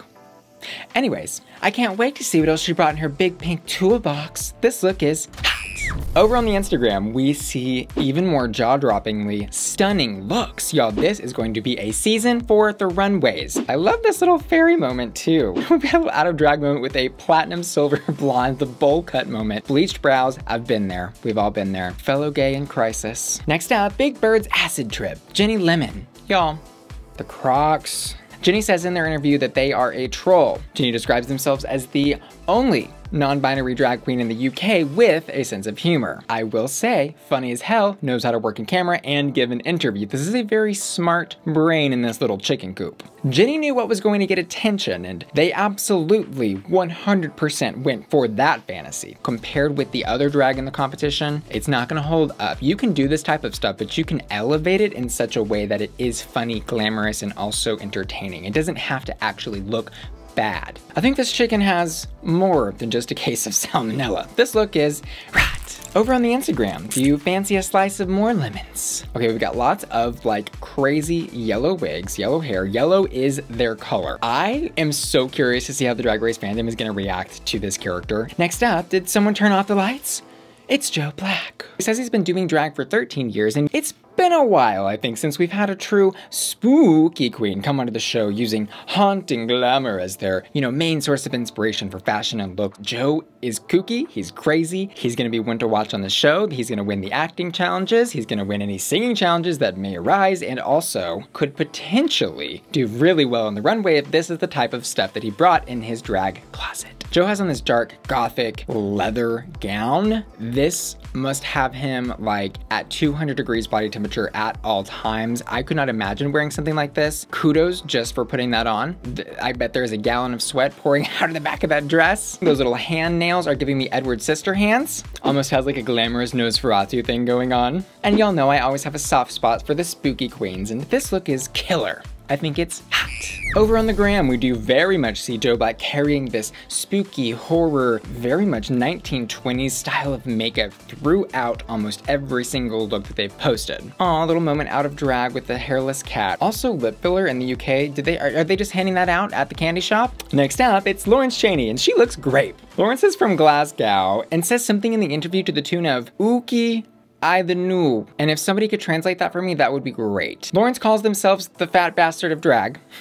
I love that Lawrence brought the purple even into the makeup. Not all of the queens totally integrated that into the full monochromatic scheme of their looks, but Miss Lawrence sure did. The actual look, it's interesting. I like parts of it. Pretty much from the waist up, I'm gonna give that an absolute hot. From the waist down, I think it kind of starts to fall apart because that top part is so structured with the pillow sleeves, the intensely rhinestoned nail gloves, the neck collar, the highly intricate wig, like everything is so put together and perfectly placed and extremely detail oriented. And then we get below the corset, and then it just sort of turns into like an asymmetrical cocktail dress with like a little train moment. The top part of this look gave me purple people eater, but the rest just left me hungry for more. Overall, I think we're going to leave this one at a warming up. Moving over to Lawrence's Instagram. Oh, I really love this little like tartan plaid picnic fantasy going on. Oh, is purple part of Lawrence's drag like all the time? Because this is purple. Oh, this is really cool too. This little mod fantasy with the ostrich jacket. Okay, Lawrence, I'm intrigued. Next up, Sister Sister. No, not the hit Disney TV show starring Tia and Tamara, but the drag queen from RuPaul's Drag Race UK Season 2. What would James Charles call her? Sister, Sister, Sister? Sister Sister's interview was interesting. She sells herself as a funny, confident warrior that's going to wipe the floor with those other bitches. I also kind of saw somebody that seemed almost a little reserved or something, like something else was going on in that head. How's your head? Concerning the look, she was given royal blue and is giving us a full blue M&M, but make it that fancy pillow that you buy and you put on your bed for decoration and you never actually sleep on, and you have to like take it down and put it up when you want your room to look nice. It almost kind of looks like her dress did the Kylie lip challenge. It is a very detailed, intricately put together, crazy ass costume. It's gorgeous. The padded quilting details with all the ruffles around edges, the rubber gloves, the blue hair. As dumb and weird and silly and crazy as this look is, and even if you don't like it, you have to give credit where credit is blue. This look is hot. Over on the Instagram, I was particularly curious to see what this drag character does in and out of drag because this look was so weird. Okay, what is this drag character doing, girl? Oh, strange. Is he family with that other one with the no eyebrows and the mullet and the orange hair?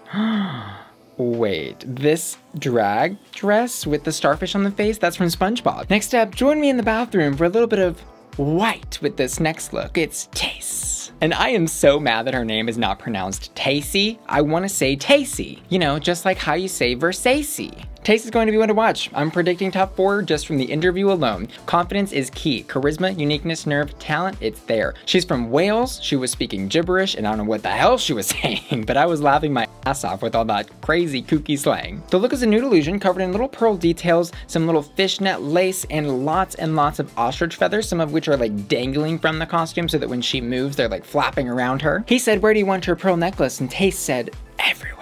I didn't really appreciate the look until I saw the full head-to-toe moment posted on her Instagram. When you see it moving, that's when it really comes to life. This in a static still image isn't really selling itself to me, but when you see that hair looking gorgeous flowing behind her, and there are rhinestones on the tights and all those little pieces flowing, that's when it hit. Tayce is down to earth, and one could say she's like the pearl next door. I'm gonna give this look a hot. Over on the gram, I was scrolling and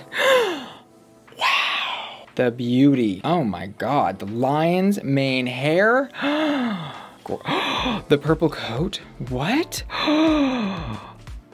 Oh, this fashion? Oh my God. Y'all, these runways are about to be Gag Nation. Oh my God, he's handsome as hell too. Where are they finding all these beautiful men that are doing drag? Next up, do you drink tea or coffee in the morning? This queen drinks both. It's Tia Coffee. She says she's the queen of Chapman.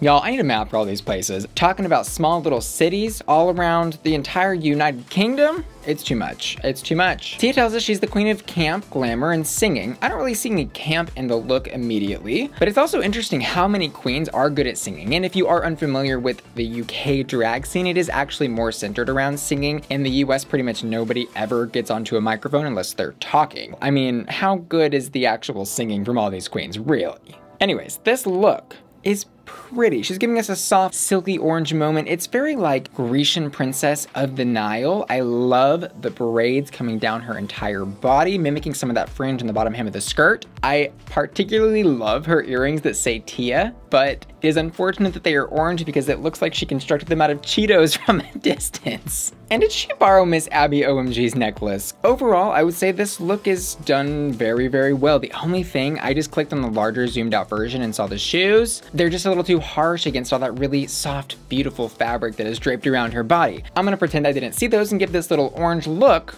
an orange hot. Over on her Instagram, we see more similar, kind of soft, womana, gorgeous, just very natural, like, I'm sitting on a chair and I'm pretty. Ooh, I'm sitting on a couch, pretty.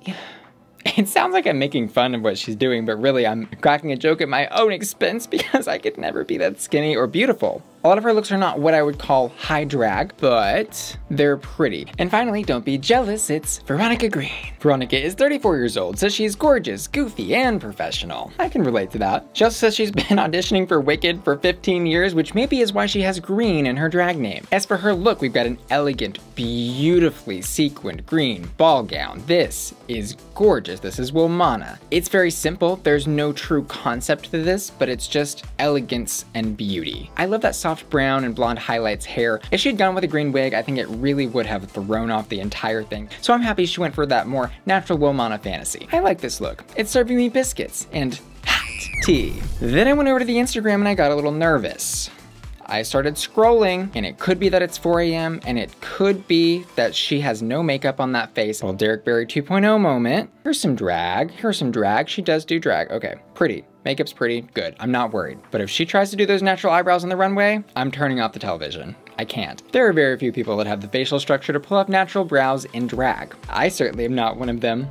And an out of drag thirst trap moment. A little nerdy fantasy, some more bleached hair, cute glasses. And that wraps it up for the looks. My hottest hat is going to go to Cherry Valentine. I also asked my patrons over on patreon.com/BussyQueen who support me and get exclusive member benefits like early access to my videos, their name and credits, personal shoutouts, access to my Discord server, and more to vote for their hottest hot. And this week they've chosen Cherry Valentine. You can support this channel and join my Patreon family to vote in those polls and get those exclusive member benefits again at patreon.com/BussyQueen. Hi Ugly, it's me, Bussy, and welcome back to Hot or Rat. And today we'll be reviewing the Christmas promo and Gay Times press look from the queens of RuPaul's Drag Race UK Series 2. All these extra promos, it really is a Christmas miracle. But before we unwrap our presents, there's something I have to address with you. You see, I was going over my patron list and checking it twice, and I noticed you weren't on it. I have to let you know, my channel would not be possible without my patrons. They help support the 80 hours and sometimes more of work I put into my channel every single week and help me afford basic things like rent, food, wigs, makeup, costumes, and more. What are patrons and what is Patreon? Well, I'm glad you asked. It's an exclusive, members-only website designed to help creators like me earn a fair wage from making content for people like you. In exchange for just a couple of shekels a month, my patrons get exclusive member benefits like their name in the credits of my videos, early access to my videos, personal shoutouts, access to my deleted video archive of over 50 videos, exclusive bonus content, the ability to chat with other patrons and me in the Bussy Queen community Discord, and more. So if you aren't feeling like a Grinch this holiday season, then head on over to patreon.com/BussyQueen and help a girl out. Now, let's get these jingle bells rockin'. First up, has she been naughty or nice? Reports are saying she's been a bit of a whore this year.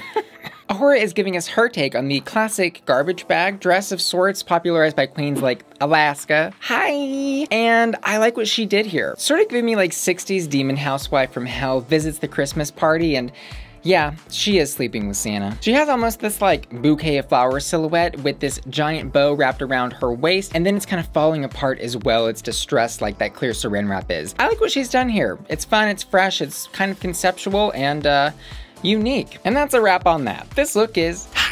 We do continue her red theme into her Gay Times press week look. This is very much Lady Gaga meets Evie Oddly's season 11 crowning look. It's giving me that vibe with those muscles and the way the density of the different colors of rhinestones are put on that bodice to create different shapes. And I like that she is kind of tying her looks together with similar types of hair. She's got another hive here with some more detailed curls going through the top of it. I really, really love what she's done. The bedazzled elf ears are fun too. And with Ahura, it's never a Bora. This look is hot. Next up, she got left out in the cold. It's Asttina Mandella. Miss Asttina. This look, I don't even know, honestly, if we can call it a look. It's basically just a fur coat wrapped around her, you know, appearingly naked body. And she's got those little like Pippi Longstocking pigtails on her head. There's not truly a concept here, and it also doesn't tell me anything about who Asttina is besides, damn, look at them arms and legs. Relying on that body yaddy yaddy, well, it's not gonna be enough for Drag Race, we already know that. I hate to be a Grinch, but I'm also not running a charity here. This look is gonna be a rat. Her press shot though, a total nightclubbing Grace Jones fantasy. Wow, way to make a total 180 from a completely subpar promo look. This is insane. From the oiled toe tips up to that juicy buttocks, she is crystallized, shining, gorgeous. Oh my lord. I mean, it's really just a purple bodysuit with a couple of bedazzled crystals. But how she's posing on that staircase with those mile-long, oiled-up legs, looking sexy, looking stunning, fierce, smizing the house down. This look is a showstopper and a tree topper. It's hot.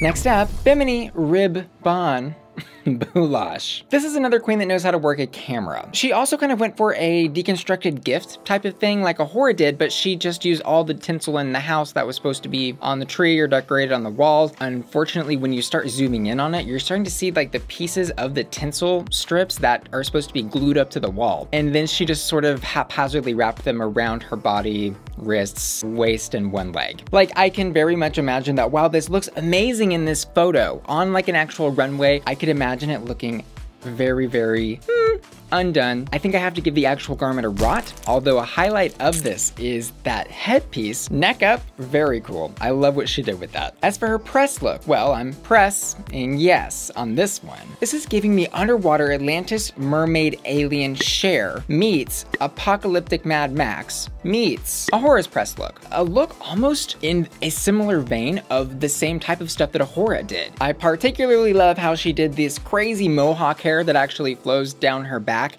and the outfit looks really cool when it's moving too. All those tassels, very, very fun when she's twirling, they're moving and she's sparkling. It's a really pretty look, and this, just the picture doesn't quite capture the full effect of it. As Kim Petra said, there will be blood, and she did die for our sins, so I think this look is hot.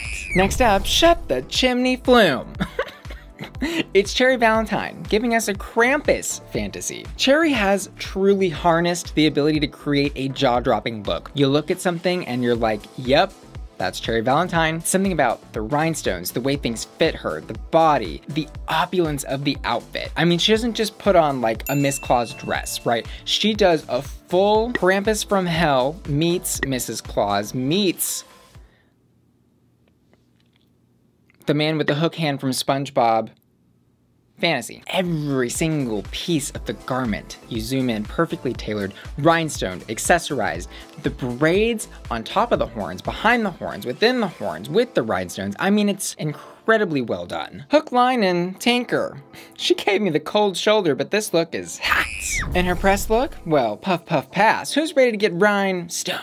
If the Krampus look didn't do it for you, this one will. This is my body's antibodies ready to fight the coronavirus after I get the vaccine. This is insane. On her Instagram, she says this outfit is comprised of over 150,000 hand-stoned rhinestones. Again, with the attention to detail. The spikes on the crazy headpiece, matching the nails, matching the waist peplum pieces, matching the boots. I wonder if this headpiece doubles as a helmet. Safety frost.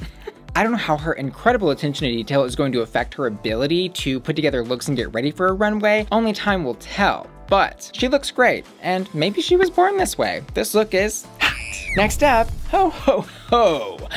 Finally, a hoe I can get behind. Ellie's giving us another costume. She did a Munchkin one for her main promo, and now she's giving us Mrs. Claus to a T, classic costume, but done really well. It looks like it's an entire dress, skirt, hooded robe combo. I love the detail of her having all this little pink blush on her nose, making her look, oh, she's so cold. Was this the most inventive thing in the world, and did it really tell us anything more about who Ellie Diamond actually is besides somebody who likes costumes? No, but it's a great costume. It's super well made and elevates Mrs. Claus to the North Pole and back. This look is hot. As for her press look, well, she's a lover, not a fighter. This was interesting. I'm not really sure why she went for something so, I'll say, simple. Like, it really is just a one-piece heart costume. There's not a lot of elevation to it. She likes red here, she was Mrs. Claus there, and she was a Munchkin before that. Putting the pieces all together, what are we seeing? Who knows? But she does always look good. Again, another amazing wig from her. I love the little curls on the forehead. It's not flawless, but you know, she's got a furry heart. Oh my God, maybe she's a furry. Is this her truth? I'm not judging, whatever. It's not bad, but I'm not gagging. I'm not dying for more. I'm gonna leave this one at a warming up. Next up, they say you shouldn't eat yellow snow. This queen has a different opinion. Fancy a piss? Okay, let's talk about the lemon in the room. In my last video, there were some people that freaked out because I didn't like Ginny Lemon's outfit in her promo. And I want to take this opportunity to remind each and every one of you, even though that was a small majority, that I am not the arbiter of truth in drag. This show is just for fun. I'm a man in a wig. Take my opinions with a grain of salt. It's also really important to remember that when I'm going through these looks, I'm judging them and giving my opinions based on how the looks relate to RuPaul's Drag Race, not how the looks relate to that person, that individual. And I'd also like to clear the rumor that just because I'm beautiful now doesn't mean I don't understand alternative drag. I live in Austin, Texas. You want a drag culture shock? Come see some of our live performances. Die Felicia, Sad Girls Only, Poo Poo Platter, to name a few. They're definitely alternative, and I even competed in a pageant called Fresh Meat. In the words of the great Alyssa Edwards, it's not personal. It's drag. As for Ginny's Christmas look, well, we have another Mrs. Claus, but with her own unique approach to it. It's in her signature color, yellow. Is it the most inventive thing in the world? No, but it is pretty cohesive from head to toe, I'd say, and it looks well tailored. But I would have loved to have seen some yellow brought into the shoes. Maybe add on a plastic yellow belt buckle to the center of the dress. Maybe some yellow nail polish. You know, just some little things to amp it up a little bit further. I just want to see a little bit more effort for looks that are being presented from the context of RuPaul's Drag Race. Again, this is all just superficial. It's all just looks. I'm sure Ginny gives one hell of a performance, but this look for me isn't the best in the world, but it's also not bad. I'm gonna leave this one at a warming up. As for Ginny's press look, well, we have this very zoomed in look at it. Ginny's holding a cake. They have this yellow lemon headpiece on, which is really cute, on brand. Lemon glasses, lemon earrings. So all those accessories are really fun, loving those. Then a yellow, what looks to be like a rain jacket. Since we can't see the whole thing, I don't feel comfortable hotting or rotting it. Maybe there are some more reference photos from this specific look. I would love to see them. The only thing I will say is pretty much every other queen had rhinestones. I believe that was like maybe a requirement of these looks. And I don't see any rhinestones here. Maybe, again, they're on another part of the outfit. I don't know, we can't see it. Moving on, How the Grinch Stole Drag Race. It's Joe Black, or Joe Green tonight. This is yet another approach to Mrs. Claus, except with a little bit of a Grinchy twist. I love the gloves that are giving me that vibe, and then of course Joe has on his signature like 1920s finger-waved hairdo, and it's in like a different green color than the green, what looks like wrapping paper dress. When you start to go beneath the belt, I'm a little confused because the slit, do you see his slit? Look at his slit. The way it opens in front of his legs, it's very awkward. It has this strange, like, misshapen shape to it. So the top half, total slay. I'll give that a hat. The bottom half left me feeling a bit green. It's a rat. Over in the parlor. Yes, with the crystal balls. We catch Joe monkeying around. What is he doing in there? That sneaky little wench. This velvet gown is absolutely gorgeous. I love everything about Joe's aesthetic. I truly do. And this gown is constructed well. I love the ruffles, the shoulder pads, the color. It's so hideous, but that's what makes it so perfect. I love it. I love the long fake cigarette, the purple head wrap matching the yellow mustard dress. Totally in character. And I'm looking into his crystal ball. Yes. Or is that just his fierce drag jewels on his hand? Anyways, I'm seeing nothing but a hot winter from Joe Black here. Next up, oh dear. It's Lawrence Chaney. This is giving me Cindy Lou Who, all grown up, works as a receptionist in her office at the local paper mill, who's attending her holiday Christmas party. I think it's a little lacking concept. For what it is, I like it, but is there enough drag here? Is there enough oomph? You know what I mean? Where's the rhinestones? Where's the fur? Where's the opulence? Because we've got this crazy wig on. Another curly beehive. Gorgeous. Neck up. Absolutely stunning to look at. And then it's just very like modern everyday woman from the neck down. On a stage for a number. Very cute. But for a promo, it's not really telling me who Lawrence is. I think one of the things I'm really missing here that I learned about Lawrence is that purple is their color. Where's the purple? This look needs some more time in the workshop. It's a rat. As for the press article, well, Lawrence saved a horse and rode a tartan mechanical bull shaped like a bagpipe. This look I loved instantly. It has Lawrence's signature purple color. I'm loving the campiness and glamour of this look mixed in with the vision and personality. There's a whimsicality here that's fun. You can tell Lawrence is enjoying themselves. And who doesn't love lips? Juicy red lips. Could just kiss all 3 sets. I feel like there's some sort of campy vision here that Lawrence is maybe tuning us into that's part of their drag vision, which I like, maybe letting us know that they're gonna be a loudmouth in the show with the blah blah blah and the headpiece. I don't know, just taking some subtle hints here. This look was on my wish list and thankfully Santa got it for me. it's next up, she's all dollied up with nowhere to go except the Budapest Hotel. This is really cool. There's like a subtle pattern here in the red. It's like this black kind of leopard mixed in with this different red shades of leopard all across the fabric. And then there is just layer after layer with lace hemming all around the dress. And it's just like boom, boom, boom, boom, boom. And then on top, she's got the little like concierge hat. It is so adorable. Also, is the print snake? It's like a mix between snake, crocodile, and leopard. I don't know. It's a croc-a-snake-apart. This look is Sister's press look is also amazing. Some more campy glamour. And she is a candy kid. She's a raver. I love that her use of rhinestones was like what appears to be broken up candy pieces placed all along the silk bodice of this outfit. And then each arm and leg piece is constructed of a different fabric. The right arm with the green has googly eyes. And then the other arm is all fur. And then one of the legs is like bunches of pink or mauve tulle. And then the other one is, I don't know what the hell it is, but it's really cool. It's very club kid, very 90s, very 60s as well with that hairstyle. I love it. This look is extra sweet and extra hot. Next up, face. It's Tayce, Tayce. Girl, legs for days, mug for years. She's all red. My God, she looks elegant, glamorous. Every other queen pretty much went for some version of like Mrs. Claus or a character from, you know, popular Christmas franchises. But Tayce said, you know what? I'm gonna wear something that evokes Christmas, but isn't hitting you over the head with it. This is giving me final boss that you have to defeat at the Christmas Academy Awards spinoff of Mortal Kombat. It's sick. Tayce is just proving over and over she doesn't need any gimmicks to slay. 'Tis the season. Tayce is the reason. This look is hot. As per her press look, well, she skipped Lawrence's bagpipe mechanical bull thing and actually did ride a horse. She's sparkling and shining, and she's got tree toppers on her breast, and is that Polaris on her crotch?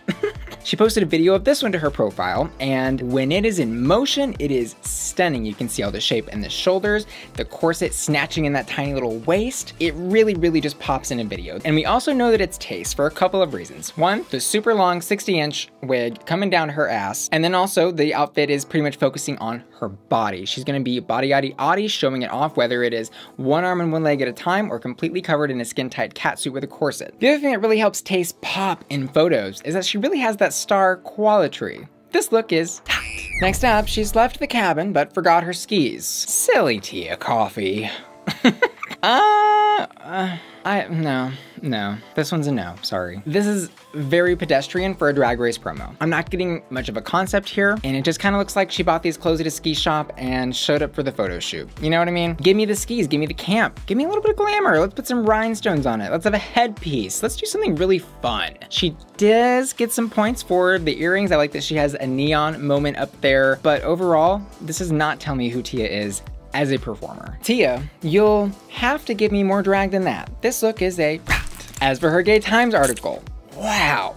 The way some of these queens did 180s from their Christmas promos to these press looks is insane. She is the tea, she is the cup, she is the coffee, she is Tia Kofi.